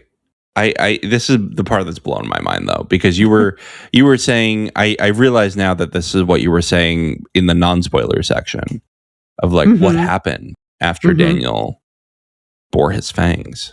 Yeah. What if Raglan James is trying to be like the king of the vampires? And that's why he wanted the great conversion. So maybe he would take Daniel's body, but then be like, oh, but it has Parkinson's, and then try to like switch with Rashid, and I don't know, or switch with Lestat. Like, Can he turn Rashid and then take over Rashid? I don't know.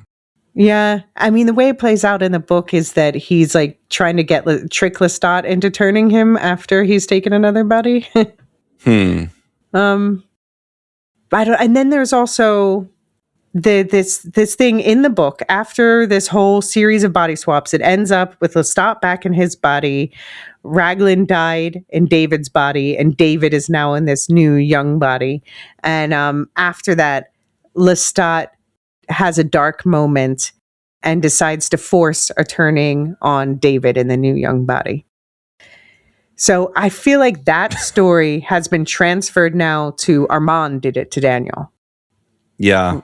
And but could Lestat still force vampirism on new body Daniel because he thinks it's like apologizing for all the things? I realize that you said new body David, so you're trying to turn our co-host.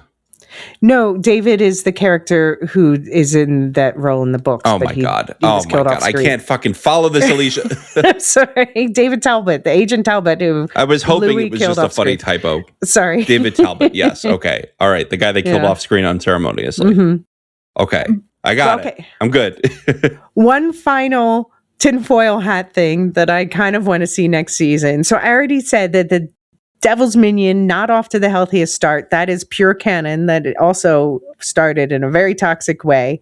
But there's also, like we had where Lestat and Louis had to go apart for a while and sort of figure out their own shit before they can be together. Same thing kind of happens with Devil's Minion, only Daniel leaves Armand for Marius for a while. And I kind of, if that does happen, I kind of want it to happen while Eric Bogosian is still there, because I think it would be interesting to explore like the sort of generational differences in how they present. And yeah. I also think they'd sass each other all day. Marius and Daniel? Yes, absolutely. They would sass each other all day. That would be great. Fun. It would be great to watch. Yeah. So, okay, those are all of my conspiracy theories. I hope like a third of it made sense to non-readers. Yeah, I don't get it, but I am excited to learn because you've teased me with enough like twists at this point. Yeah, so I'm racing. I'm really excited for next season, but I'm already racing ahead to the season after. Right, exactly. You're like, yeah. Akasha. Yeah, all right. Move on. We know what's going to happen there, but it's going to be awesome. I mean, we don't know what's going to happen there, but well, we're getting to the end of the well-known story, right? Because after next season, that'll be the end of what's previously been adapted on screen. That's true. Yeah, and so I think that people will be, interested in what happens after that because it'll be new for people who haven't read the books. Although some people say they give up on the tale of the body thief. I'm like, why? Yeah, I mean, different and just weird, branches out. Yeah, it's a different story. Mm-hmm. Yeah. Well, I'm excited to keep reading. I think I'm going to keep reading over the break between seasons. So maybe I'll be better prepared for body swapping next season. Okay. Get to the aliens and then. Jesus Christ. I don't know if I can do it. Oh, he's there too, right? And so. Oh yeah, no, that's so Jesus shows up in Memnoch the Devil, which they're apparently doing as the spinoff. So, all right. Well, I'm sure that'll go over really well with a lot of people. Yeah, I hope AMC doesn't have too many conservative interests in them ruling them. I have no idea the ownership of AMC, but no, I know people were worried that there weren't as many queer kisses this season, but I think it's also just like these couples need to heal themselves. There weren't that many kisses this season. No, it was like Lestat and his mom actually the most. Yeah, exactly. So, yeah, no, I don't think they toned that down like in an intentional way at all. No, but there was commentary that like Gabriella's trans aspects were toned down and things like that. But I don't know if that was dictated or just I don't know. She wore a pantsuit in the end. In the modern day. Yeah, in the modern day. It was much more subversive when she did it in the 18th century. Right. No, you're right. They also just didn't spend a lot of time in that, so. No, it's true. Maybe they didn't want to like make a big character moment when it was in Yeah. the past. I know that they barely were there. like, they wanted to do sequences with her and Armand, like fighting and stuff, and like Armand chasing them when they left in the Paris, chasing after them and like having a big fight. Yeah. And then they just ended up having to cut that or table that at least. Maybe they'll come back to it. Okay. Well, I look forward to whatever they do because I love the show. This was a great finale, and they really set up a really great next season, I think. Yes. And thank you for indulging my obsession with these long recordings. No, I am having fun, Elysia. Never apologize for a good time. Yeah. Well, I hope we have a good time wrapping it all up with Mark. And yeah, this weekend we'll record right after the CDCC announcement. So can't wait to talk about whatever comes out there. Yeah. Well, we will see you then.